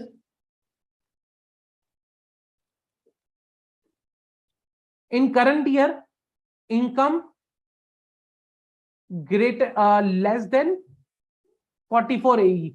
That's it. If these two conditions are satisfied, I'm pretty much fine. I'm not required to see the third one is the basic assumption limit. And I'm not required to see any turnover, any cash receipts or any payment. When I'm talking about a particular, presumptive taxation, ignore the turnover of 1 CR as of now. Trust me, because these presumptive sections have their own specified limit. I'm not required to see for the, the 1 CR normal turnover. So when you are looking for the specific section, 44 AE, BB, triple B, AD, okay, then please do not focus on this particular 1 CR limit. If it does not fall any under of this specific criteria, then go for this general criteria. So this is the general criteria basically. And general criteria should only be applied when you cannot apply a specific one.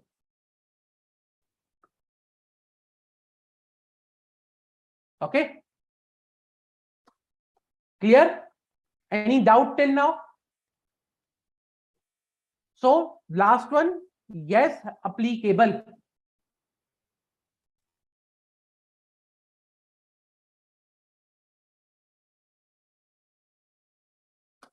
Any doubts? Okay, good. If no further doubt, let's take a quick 10 minutes break. We'll gather back after 10 minutes and we'll continue Form 3CB.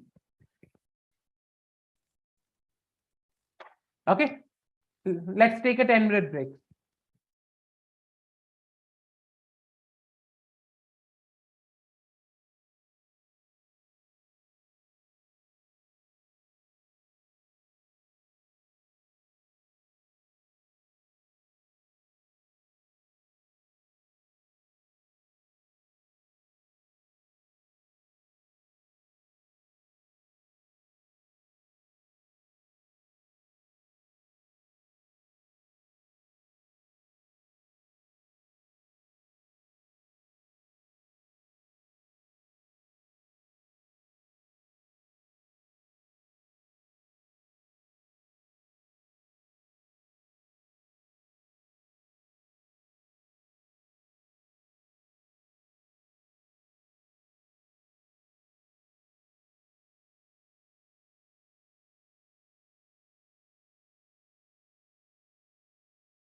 Hello everyone, welcome back.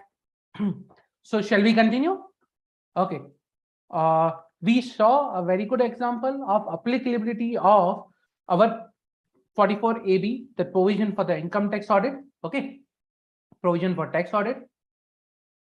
Now, what I'll suggest is let's take some more question and cover some more provisions of 3CD via questions. And then, it will be very interesting that, okay, we are doing the question, we are doing the clauses, question and clauses. It will help us to understand, the concept in detail. Okay. So I'll take one more question. Yeah. Let's take this one and then we'll discuss further. Yeah. So the question is, Messrs PQR Auto, a partnership firm, is engaged in manufacturing of automobile spare parts, having factory at Surat. CAS was appointed as the tax auditor of Messrs PQR Auto for an assessment year of 22-23. While carrying out the tax audit under Section 44 AB, CAS observed the following. Okay, CAS observed the following. Interest of 50,000 paid to vendor X who was registered under MSME Act 2006. Interest payment of rupees 10,000 was incurred in relation to earning exempt income interest from tax relief bonds. Sum of rupees 1 lakh was received from Mr. X for sale of one of plant and machinery, but due to non-compliance of one of the conditions as specified in the contract with Mr. X, PQR Auto forfeited rupees 1 lakh during AY 22-23 as per forfeiture clause mentioned in contract. Okay, I know any of the provision from this I haven't covered till yet, but still I'll expect you guys to answer. No, why? Because remember in the last lecture I discussed that, okay, please have a first reading, so it will be easy when I will be relating these clauses. So I just want to understand how many of you have done a first reading or reading before start of the lecture. So any of 1, 2 and 3. Let's say 1. What is the clause applicable to the 1 where you will report in form 3CD?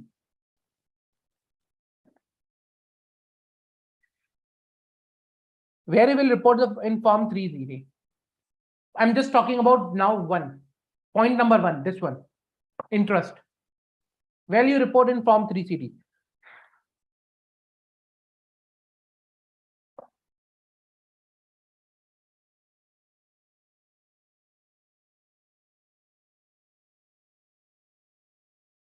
I haven't covered this clause yet. Absolutely correct, Soham. Well done.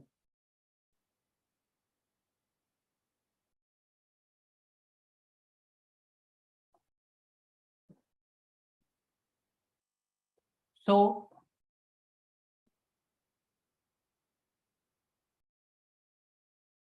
and the ones who have not read or not went through the form 3CD earlier before start of the lecture, I'll suggest guess anything.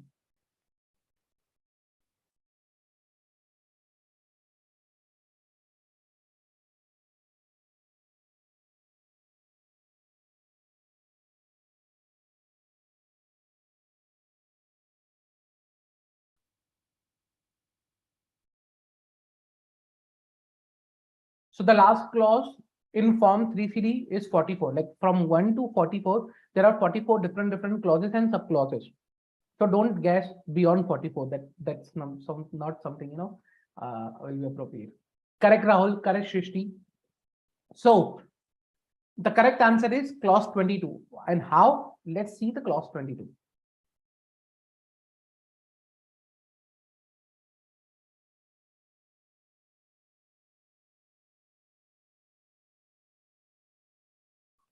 Clause 22 is specific clause which talks about amount of interest inadmissible under section 23 of micro, medium and medium enterprise development act. If any interest that is paid under this particular act, under this particular section, then this is required to be reported over here.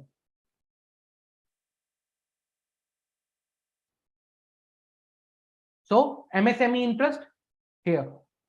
is required to be reported here. So that was the point number 1 that we were talking about. Interest of 50,000 paid to vendor X who is registered under MSME Act 2006. That will be here. Okay, clause 22.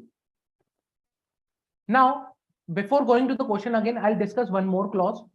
That is clause 21A. Okay, this is a very big clause which talks about amount debited to profit and loss account being of special nature. Now, what are these special nature is? If your amount debited to profit and loss account being capital, personal, advertisement, then you are required to mention over here. So which are these? If it is a capital nature, personal nature, advertisement expenditure published by a political party, anything or like which is published by political party, expenditure incurred at clubs being entrance fees, expenditure incurred at clubs being cost for club service, expenditure by way of penalty, fine or violation of any law, expenditure by way of any other penalty, fine not covered above, expenditure incurred for any purpose which is an offense which is prohibited by law. Amount, this was 21A. Now 21B talks about amount inadmissible under section 40A. Okay, amount inadmissible under section 40A. Now what is 40A? Any guesses? What is 40A?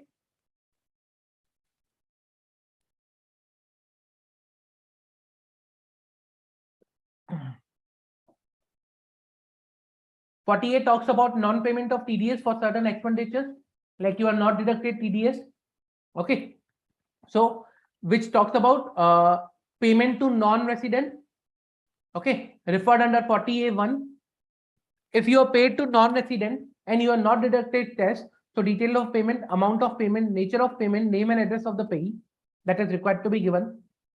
If the details of tax which has been deducted but has not been paid, then again these same things: date of payment, amount of payment, nature of payment, name and address of the payee, and amount of tax deducted. Same way, if there is any payment which is made under subclause 1A of 40A, then again details of payment, date of payment, amount of payment, nature of payment, name and address, and same if the tax had been deducted but not paid, then all these details. Okay, and all payments with 40A like IC double 2A, 2B, or like 3, 4, 5. So under these subclause, if any of the payment which is disallowed, and if you have made that payment, okay, then that particular detail over here. So any amount inadmissible under section 40A will be reported under clause 21B.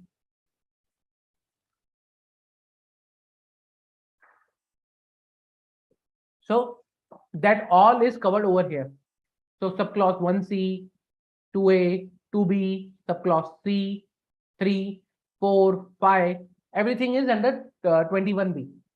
So 21B means 40A, amount inadmissible under 40A.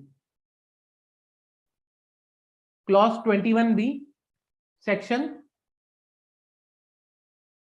40A. Both are linked. Okay.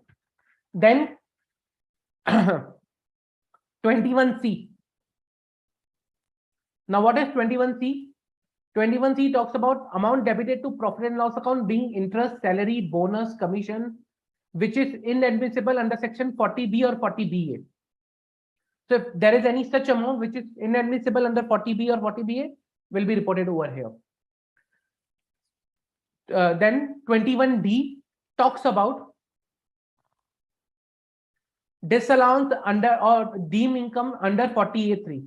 If there is any disallowance or deemed income under section 40A3, that will be reported here. Like expenditure which is made to persons specified under 40A3.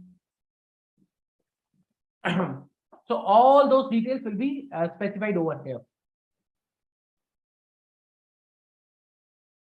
Okay.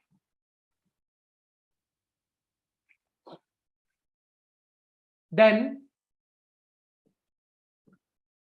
Now, in certain cases, you might not be able to obtain this detail. Which detail? That whether the payments made were by account pay check drawn on bank account or account pay bank draft. In a lot of scenarios, we are not able to verify this detail. Okay. In that case, what you need to do? In such cases, it is necessary to provide this particular disclosure in Form 3CD, which says that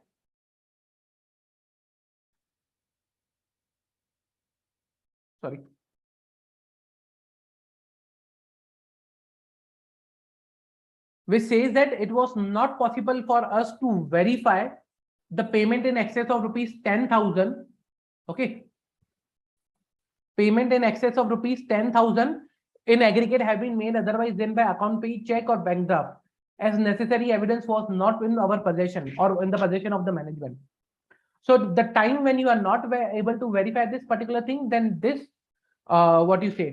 note is very important in your Form 3CD.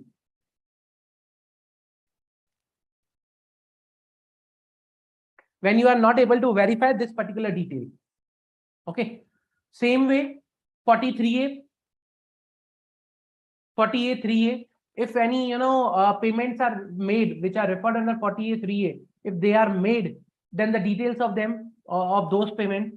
Now again, if those payments are there, then remember, if you are not able to verify, the note. Okay.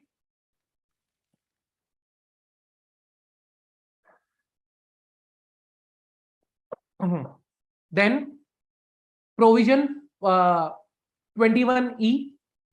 21E talks about provision for payment of gratuity, which is not allowable under 40A7.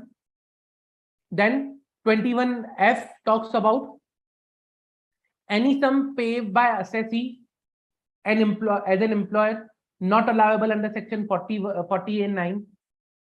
Then 21G talks about any particulars of contingent liability that is there. Again, any particulars of contingent liability which is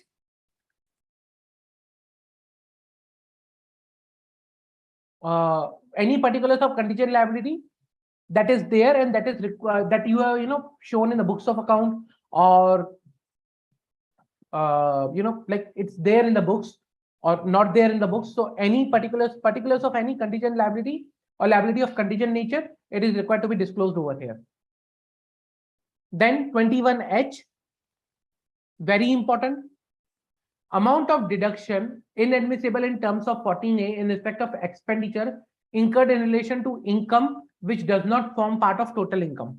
So amount of deduction inadmissible in terms of 14A that is related to the income which does not form part of total income, that is required to be reported over here. And 21I,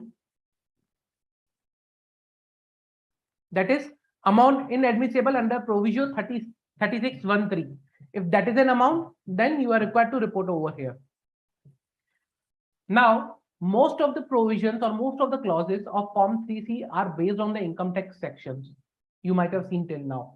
We are discussing 40A, we are discussing 41 or section 40, 36, presumptive. We will be discussing a lot of more sections going forward. But yes, all the clauses of tax audit or Form 3CD are based on sections, and it is necessary that you should have the clarity of those sections. Otherwise, you won't be able to understand the reporting requirements. So before this, you should have a detailed clarity of these sections which are covered over here. I hope I'm clear.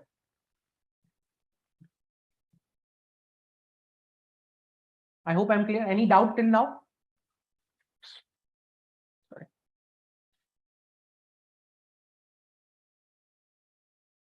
Any doubts till now?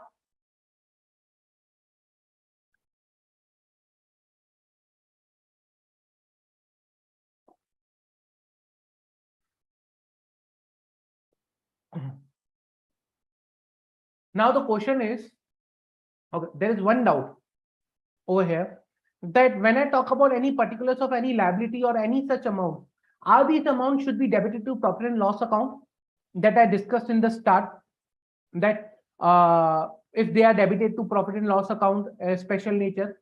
See, that is only 21A. This is only I'm talking about debited to profit and loss account.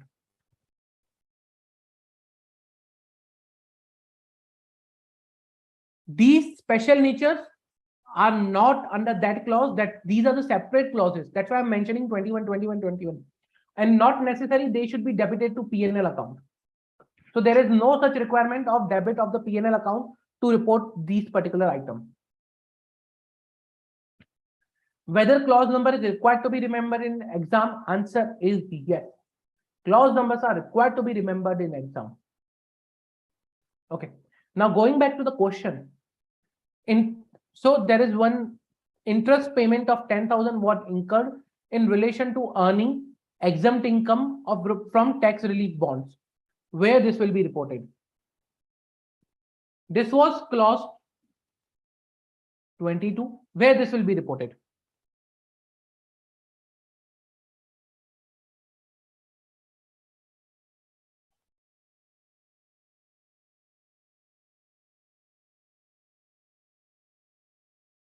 Where this will be reported?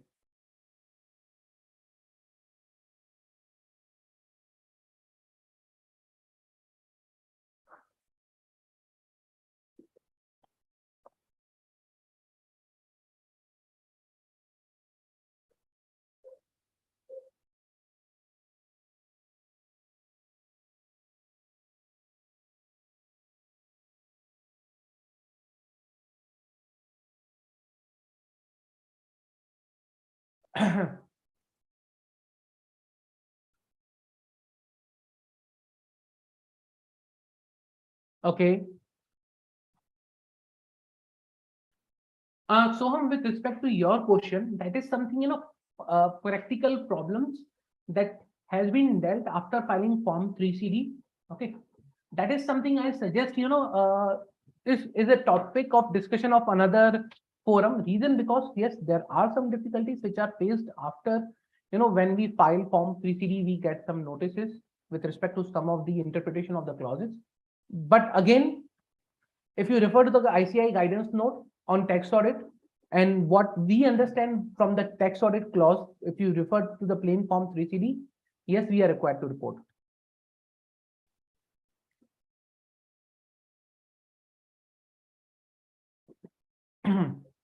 So my point is here, what should be the clause where I need to report this second number? I have only received one answer till now.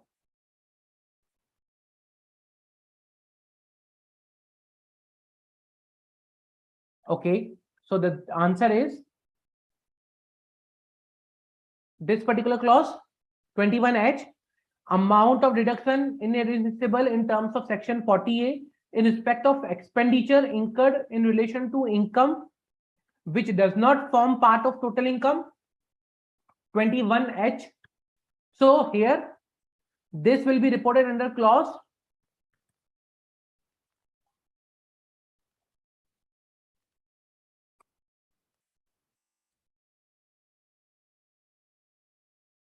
21H. Okay. Now I want to cover one more clause. Specifically, I'm covering clauses based on questions because that is very important to give you understanding.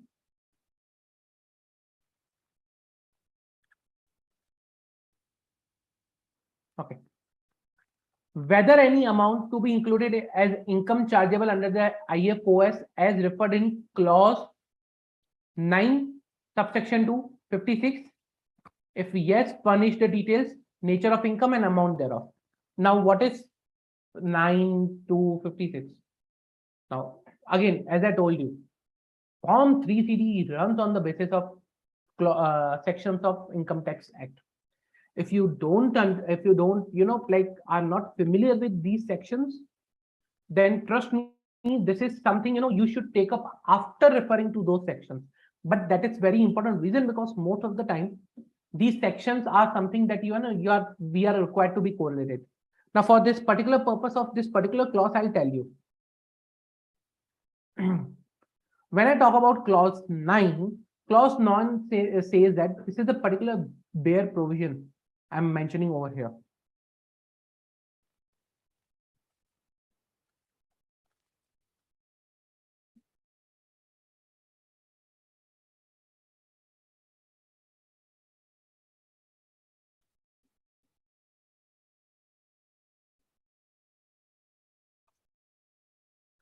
This is the bare provision that I'm mentioning over here. Okay, so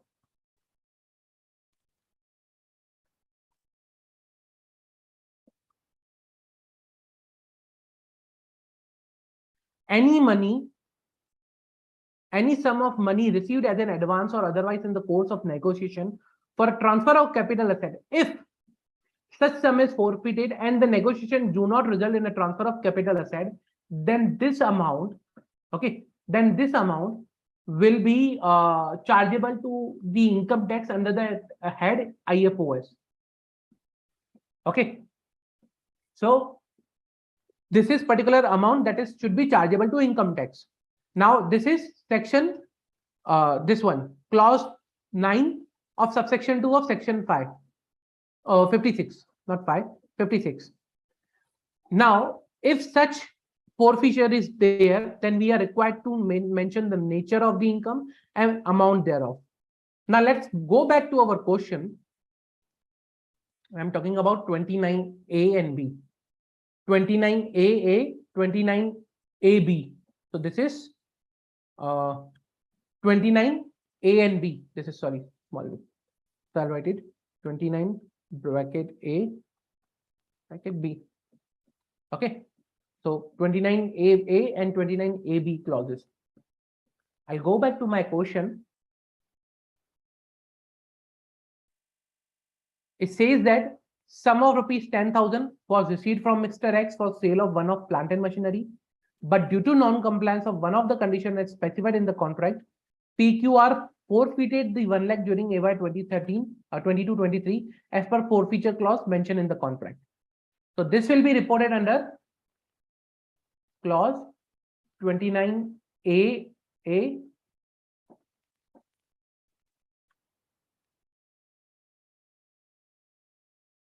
and clause 29AB.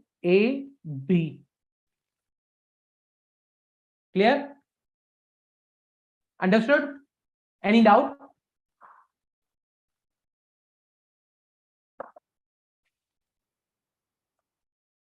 Any doubt? Okay. Important point is to look after the answers. How answers are written. In each and every answer for tax audit, you have form 3CD as per clause this of form 3CD of the Income Tax Act. First, a clause is defined, clause number, and which we are referring to. Then from here to the here is the clause description. This is clause number. From here to here, this is the section referred in clause. So if there is any section referred in the clause, let's say section 56 of Income Tax Act, 23 of MSME Act, or any other act, if that section is referred in that clause, then explanation of that section, what that section says. And accordingly, this is correlation of all the above provisions and conclusion. Okay, correlation and conclusion. So in reporting while for for 3CD, see over here. First, I start with my clause. Then I explain the clause over here. Okay. And if necessary, I'll explain the section 14A, but it's already explained that expenditure incurred in relation to the income which does not form part of total income. That's the 14A. It's already mentioned over here. So I'll not mention the section again. I'll just correlate over here and I report.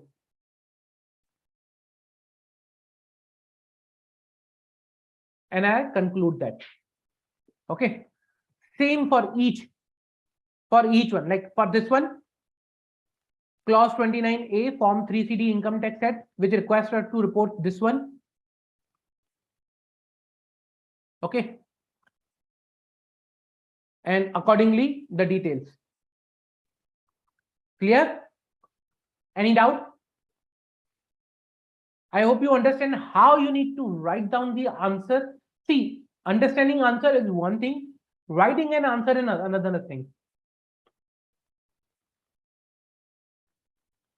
At times we are good at learning, we are good at what do you say, understanding the concept, but we are not good at writing it down. That's the trick that you need to learn, that how to present an answer.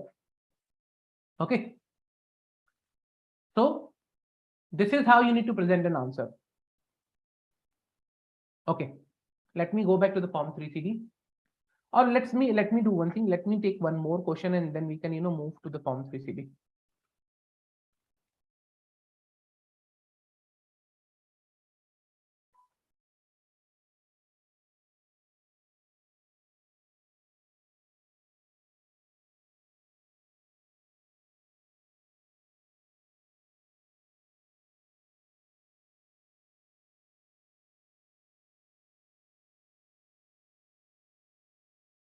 Very big question, very big. A lot of points will be covered here in this. This is sort of a case scenario.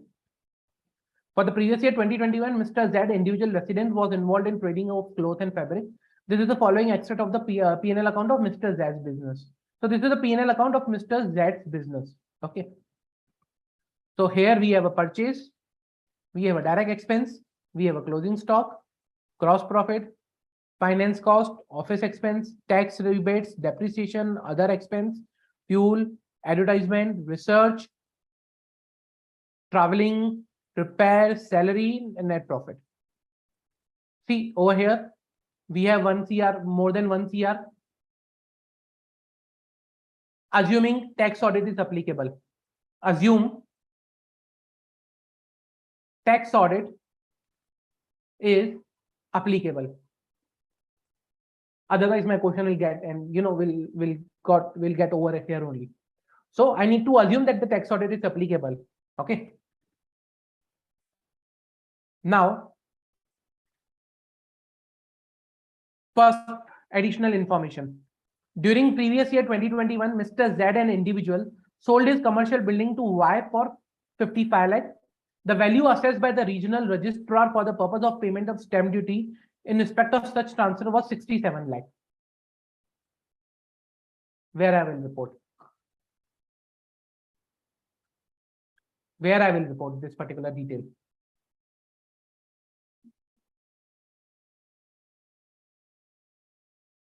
This one is discussed, so I think we can take it up. This one is discussed.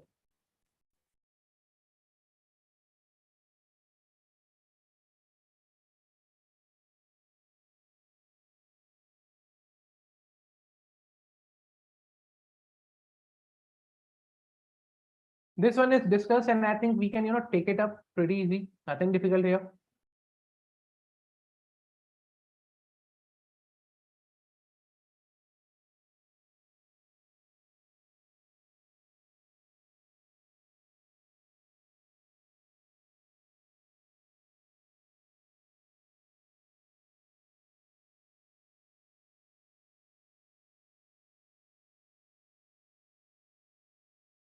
Good. So good. This will be reported in clause 17. However, this is not the only clause where it will be reported. So let's go back to the 3CD. We discussed clause 17. Okay. Plant and building transfer less than. But what about 16E? If you have received any capital receipt. So if you have received this amount, this is not a capital receipt. 55 lakh. If this is a capital receipt, then clause 16E, which is not credited to profit and loss account. Do you credit rupees 50 lakh to the profit and loss account? I can't see. I do have a P&L account over here, but I can't see any credit. So this is not credited to profit and loss account. If it's not credited to profit and loss account, being a capital receipt, clause 16E. Correct? Plus one more clause we will see now that is required to be reported, where it is clause 18, depreciation. Now clause 18 requires us to provide the details of depreciation of asset, block of asset, rate of depreciation, actual cost, adjustment made on account of 115 BAC BAD, then adjustment to written down value for intangibles,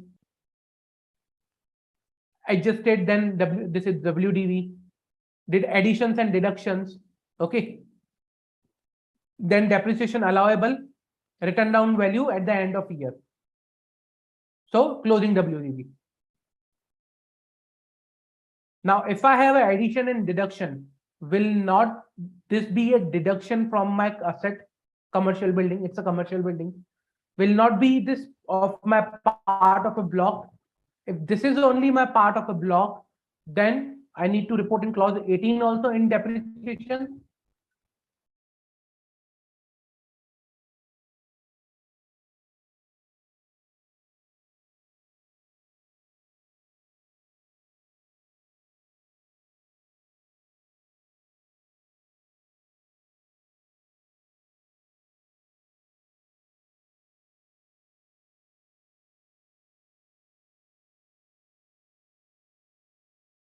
See, generally what will happen is if you credit to the profit and loss account, okay, then like, you have a somewhere by sale income on sale of what you say, building or something like that.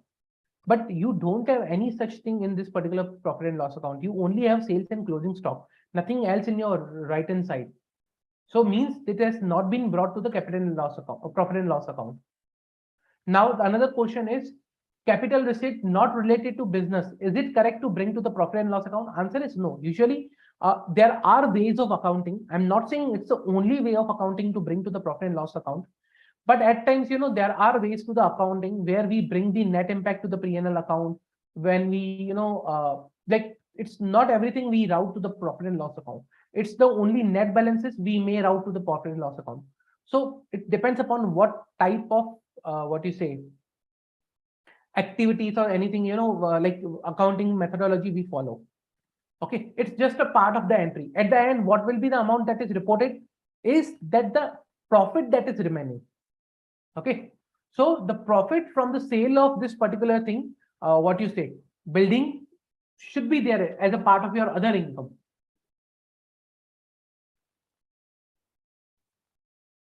Hope I'm clear.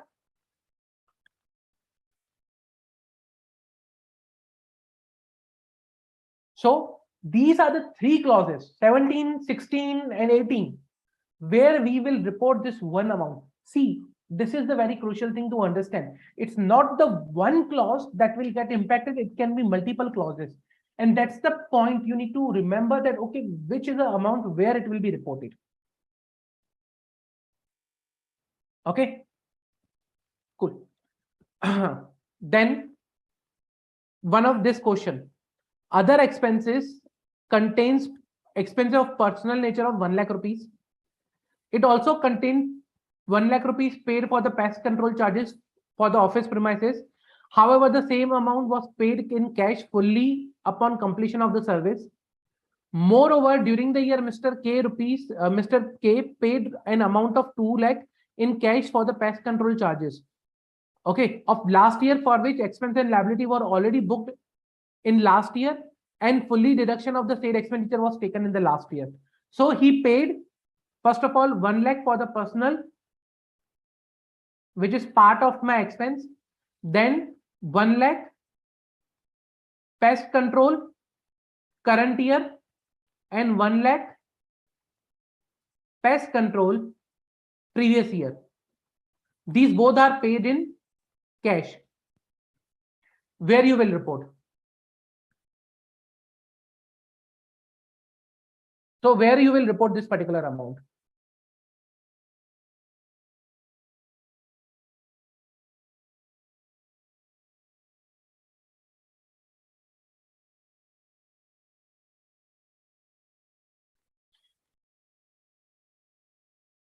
We have discussed particular this one. Trust me.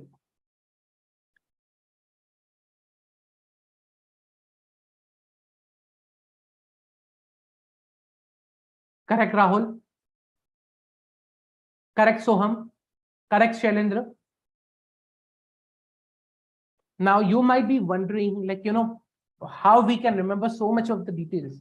That is a key concept over here, is just, you need to understand where and which amounts is related to which section of Income Tax Act, number one. Okay. Then you just need to remember which sections are there in the form 3CD to be reported. Okay. Now, for those who gave a good correct answer, very good, well done. You are doing very good. Okay. So, first of all, correct, Rahul? So, first of all, first transaction, personal nature. Remember, we discussed something personal nature, amount debited to profit and loss account being of personal nature. Remember, there was something like this, 21A. I explained this is only for the debit to PNL. 21A is only to debit to PNL. Personal nature, this one. Can I report this amount over here? Okay, so I'll report this amount to 21A.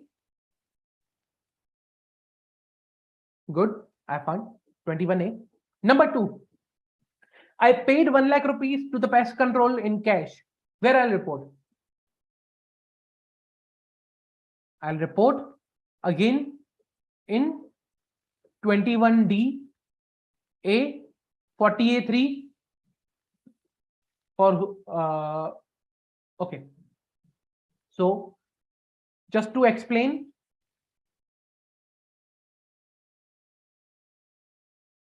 what is 40A3, where the assessee incurs any expenditure in respect of which payments or aggregate payments are made in a day, otherwise than by account pay check or bank draft, exceeding rupees 10,000. No deduction shall be allowed for such expenditure. That is 40A. That if you pay any amount for an expenditure in excess of 10,000, that will not be allowed. On the basis of the examination, you are required to report date of payment, nature of payment, amount, permanent account number of payee and details of payee. Because that amount of pest control I have paid in cash of 1 lakh rupees. So 21DA.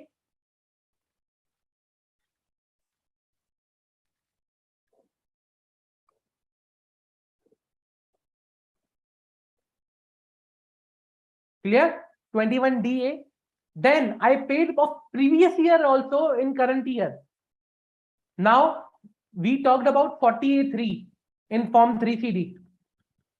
Okay. We talked about 40A3. Then there is another one, 40A3A.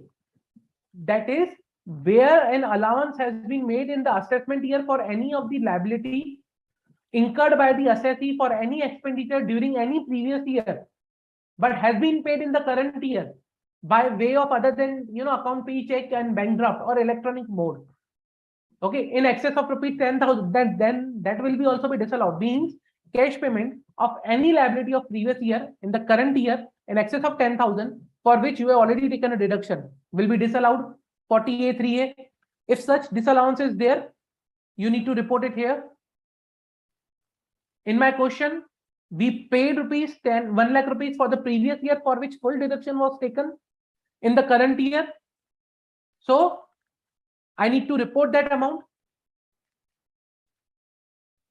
21D, B.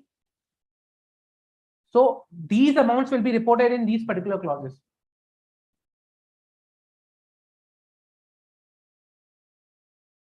Clear?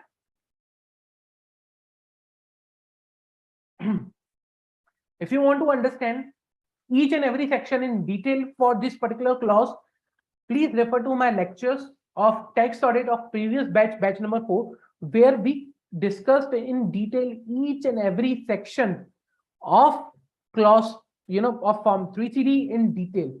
I'll suggest, please, in the last lecture also, I requested everyone to visit that lecture also, because there I have discussed in detail each and every clause. I'm again discussing it question by question, but very important, you should be familiar with the sections which are mentioned in form 3CD. Make yourself familiar with those sections. Till the time you are not familiar, it will be very difficult to attempt an answer, because you won't be able to correlate the things. Okay, let's take another one. Advertisement expense include ₹1 lakh to the political party for advertisement in their brochure. Where should I report this? Where should I report this?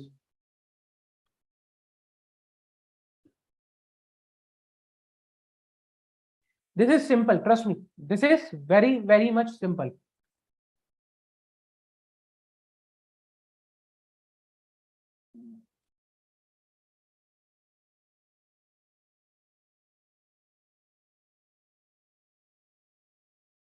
Correct, Shailendra. Correct, Shristi. Correct, Rahul.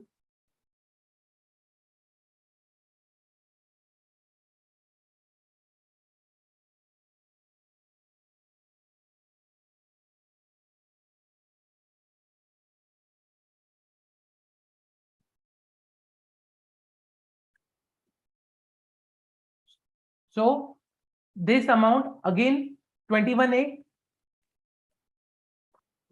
Why 21A? Reason because 21A was the amount debited to profit and loss account.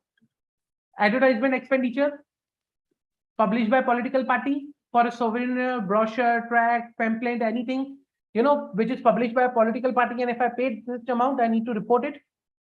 21A. Advertisement expense include payments of 1 lakh to political party for advertisement in their brochure.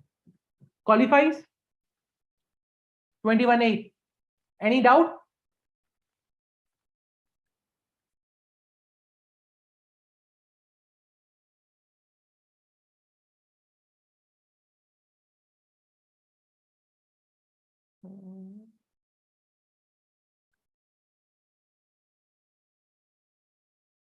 Any doubt? Correct, Soham. Okay. Next one. Finance cost include interest amounting to 1 lakh paid to a non-resident outside India on which tax is deductible at source under chapter B has not been deducted. So tax was required to be deducted under chapter 17B, but has not been deducted. Payment was done outside India to a non-resident of interest. Clause number, where I will report this. Correct, Shailendra. Correct, Shrishti.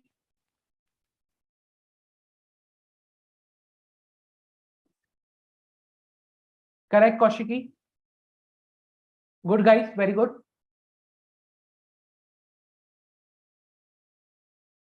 Correct, Soham. So, form 3CD, B1, amount inadmissible and of special nature, that is payment to non-resident, referred in subclause 1 of 40A. Okay, subclause 1 of 40A. Now, this is 40 bracket A. Okay, like not 40A, but 40 subsection A. So if you read that particular section, means section 40, where subsection A we am talking about, okay, it says that in case of any assessee, and one refers to any interest, not being interest on loan issued by the public subscription, but any interest, royalty, fees, for technical services or any sum chargeable to under this act, which is payable outside India or in India to a non-resident, not being a company or foreign company, okay, then on which tax is required to be deducted but has not been deducted, or after deducted but has not been paid before the due date, that amount will be inadmissible. That amount will not be allowed as a deduction. So that is the detail we are report over here. Now if you see, it's in paid to non-resident, okay, amount has not been, TDS has not been deducted, amount is of interest which falls under the same section.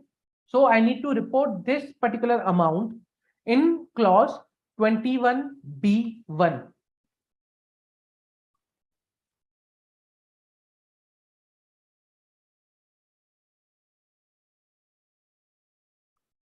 Clear?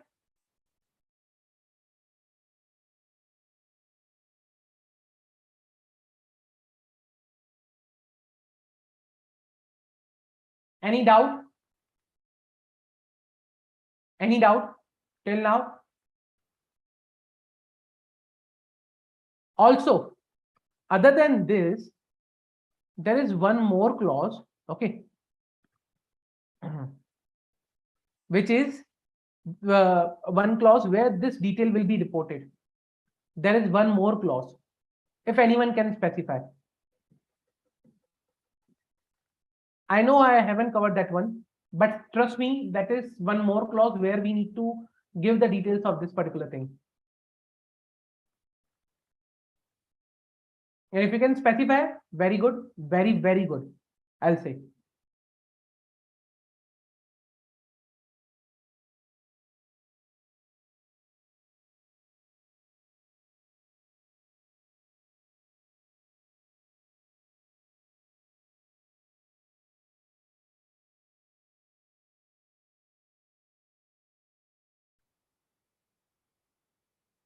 There is one more section or one more clause I could say where you can report this amount.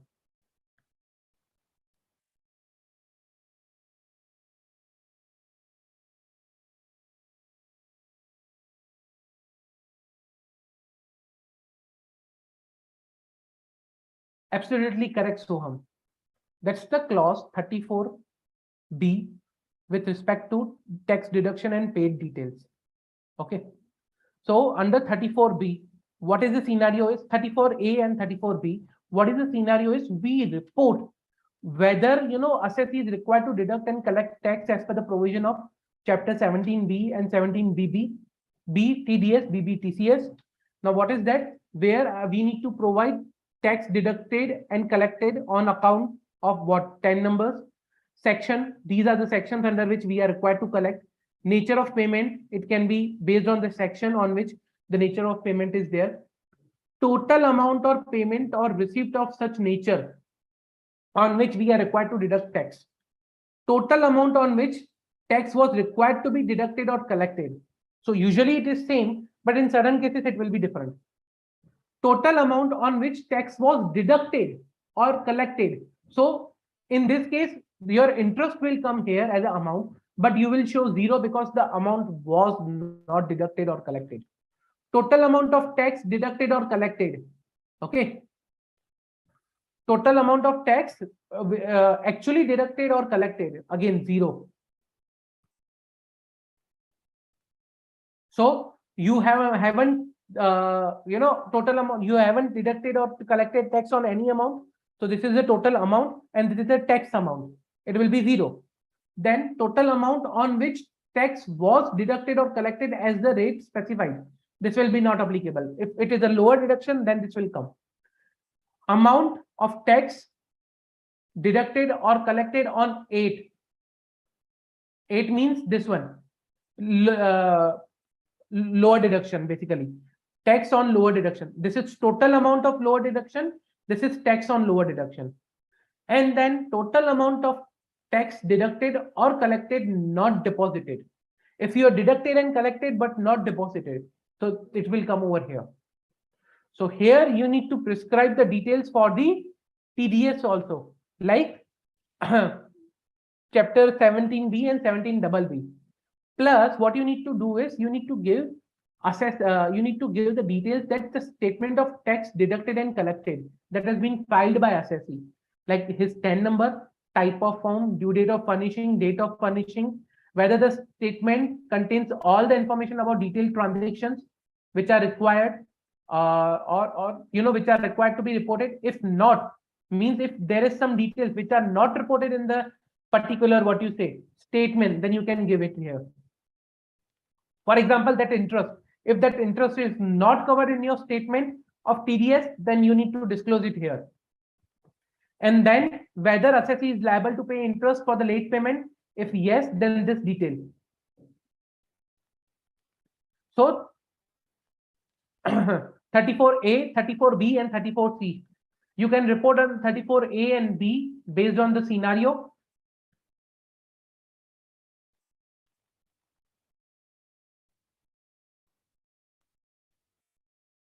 This particular non-deduction of TDS. Clear? Any doubt?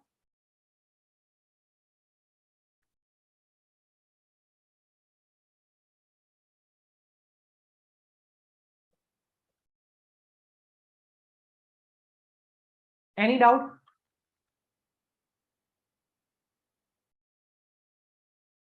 Okay.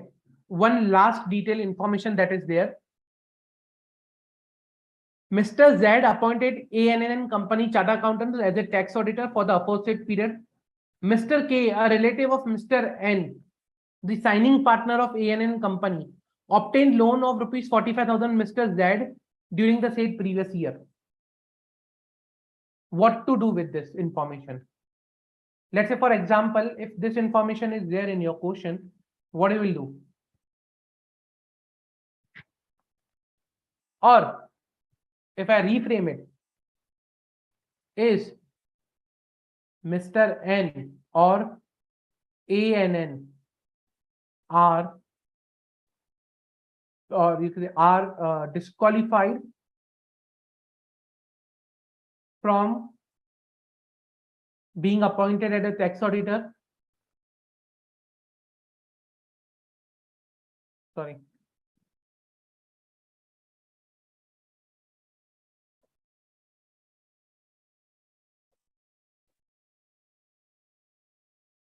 So are the ANN or Mr. N disqualified from being appointed as a tax auditor?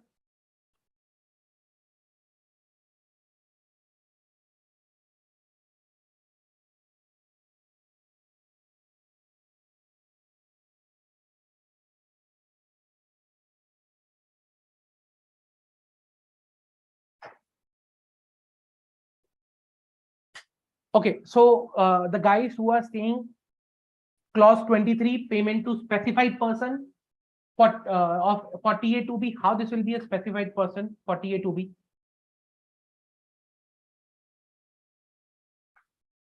Specified person is like the persons of, for an individual, any relative, for for a company, firm, AOP or HUF, any director, partner of firm or member of partner of such person, any individual who have a substantial interest in the profession or business of that particular assessee. In case of a firm, okay, or company or HUF, family having any substantial interest in the business, or director or partner of such firm together. Okay. So again, where any person is carrying on business, individual having substantial interest in that business or something like that. So those are specified under 48(2)(b). I'm not sure relative of a signing partner will fall under 48(2)(b).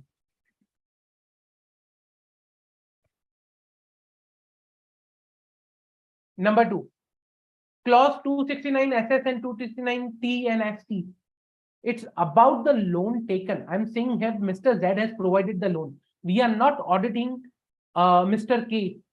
We are auditing Mr. Z. So its loan has been given by Mr. Z. 269 SS T, ST, all the clauses are pertaining to loan taken, not loan given. It's loan taken and amount repaid, loan repaid.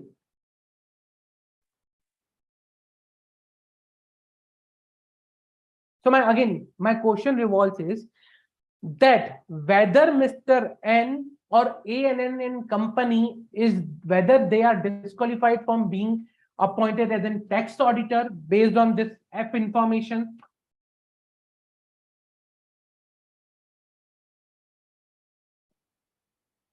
So this is not related to 269 SS, not related to payment to the specified person under 48(2)(b) or clause 23.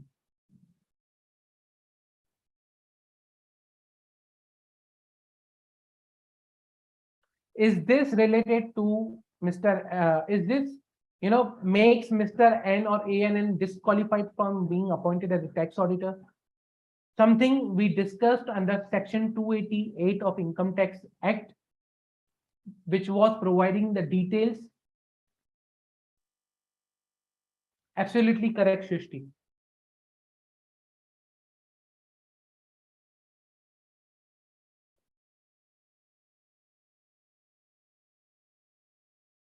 Correct, Kaushiki.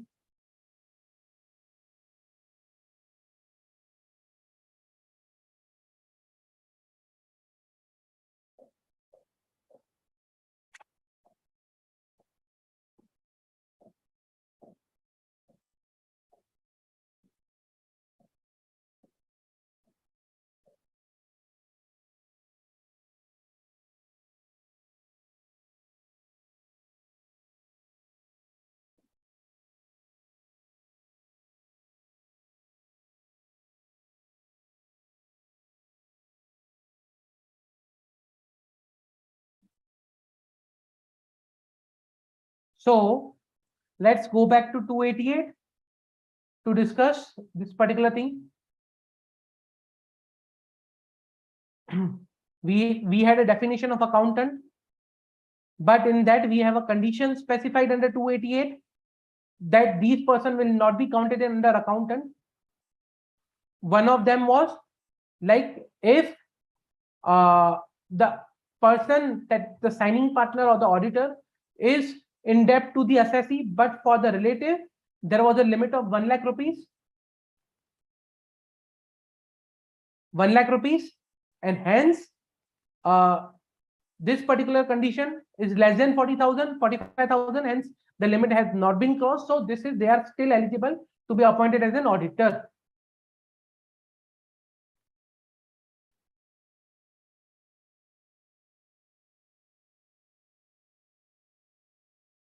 Clear?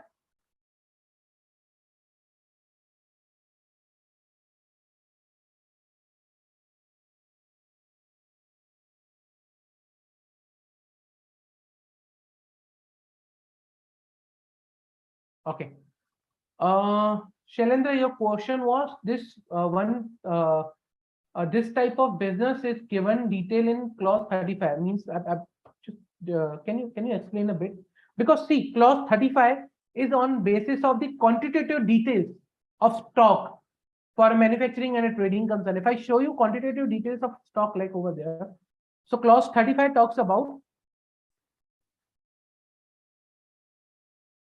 quantitative details of stock that you are required to provide, in case of a trading concern, quantitative details of principle of goods item trade. For manufacturing concerns, you need to provide, okay, raw material, finished goods, byproducts. Okay, so the quantitative details of these things, like which then clause you are referring to, is just I need to understand further. I hope you guys understood. Any doubts?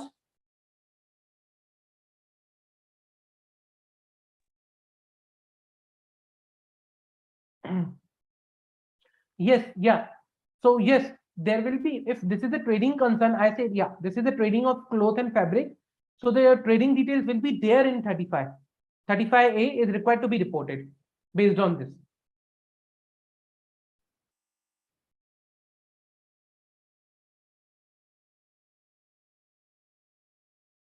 So again, 35A is not related to the disqualification or qualification question. It was another doubt.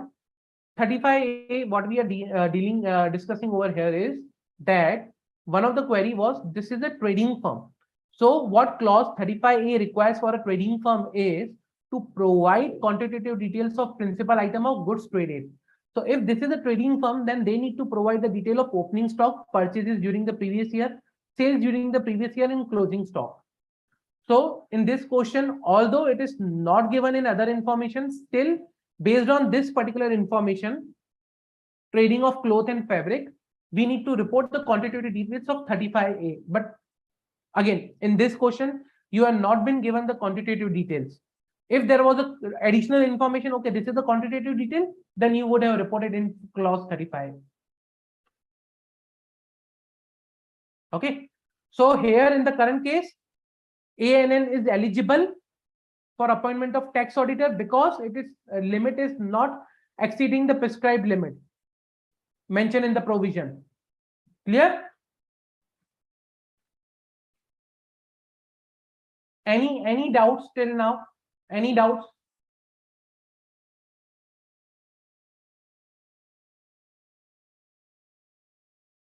So see guys, we tried to cover a lot of questions over here. Okay, these are the MCQs that we covered right now.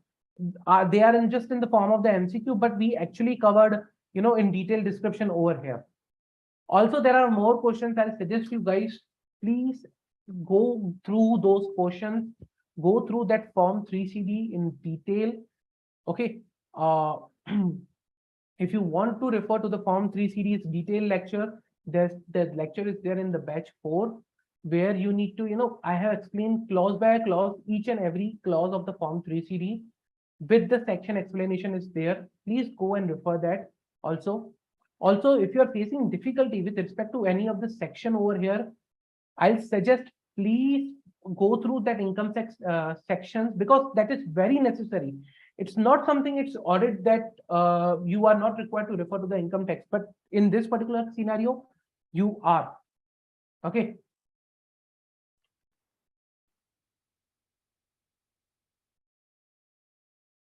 So, okay, there is one question with respect to this one.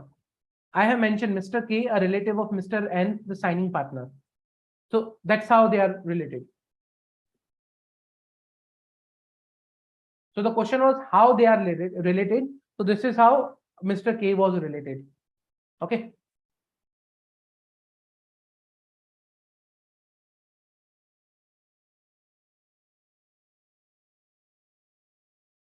I will be uploading the files.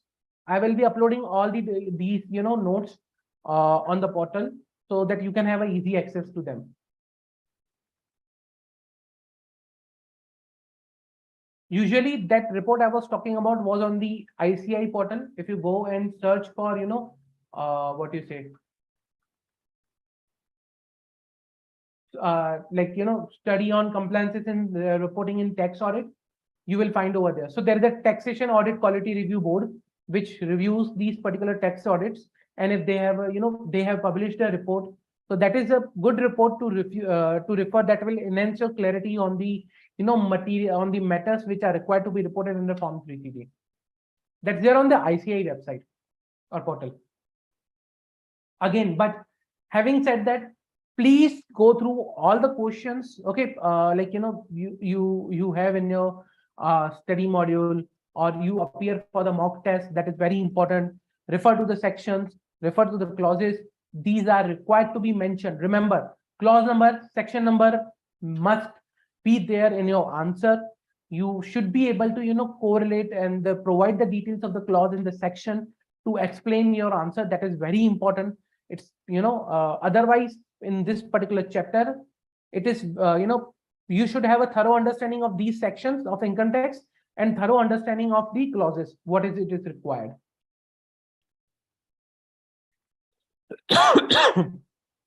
Okay, guys, please refer to the previous lectures for tax audit. It's there in the previous batches also. There are detailed lectures available. I'll suggest please refer those lectures. It's very important. Okay, they will give you a good clarity, good understanding of this particular topic. And try to, reread or revisit all the things that we discussed today. Any doubts till now? Any doubt?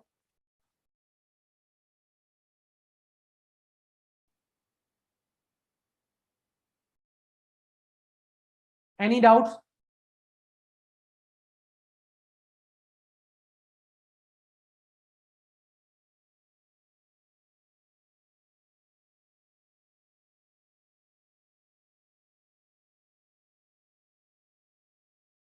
On the next lecture, that is on Monday, we will be covering NBFC audit of NBFC. Okay. I'll suggest, please, I will be covering up important amendments of NBFC on Monday.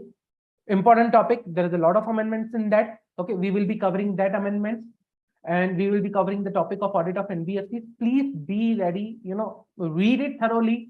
Read the study material. You can visit the last lecture. But subject to the amendment part that I will be covering. Okay. You can visit last lecture. You can see the notes which are already there for the last batch. Or you can, refer study material. Study material is more than enough, I'll say, for any of such things. Okay. So please be prepared with that, because when I'll start, there will be certain things, I will be expecting that you guys should, be aware of. So, yep. So I'll be covering audit of NBFC in next lecture. And also, please provide your feedback. It's very important for me to understand if you need any additional from us, whether you are liking it or not liking it. All your feedbacks are very important. All. Okay. Thank you, guys. Thank you for being participative. Thank you for attending the lecture. I'll see you in next lecture in Monday. Thank you.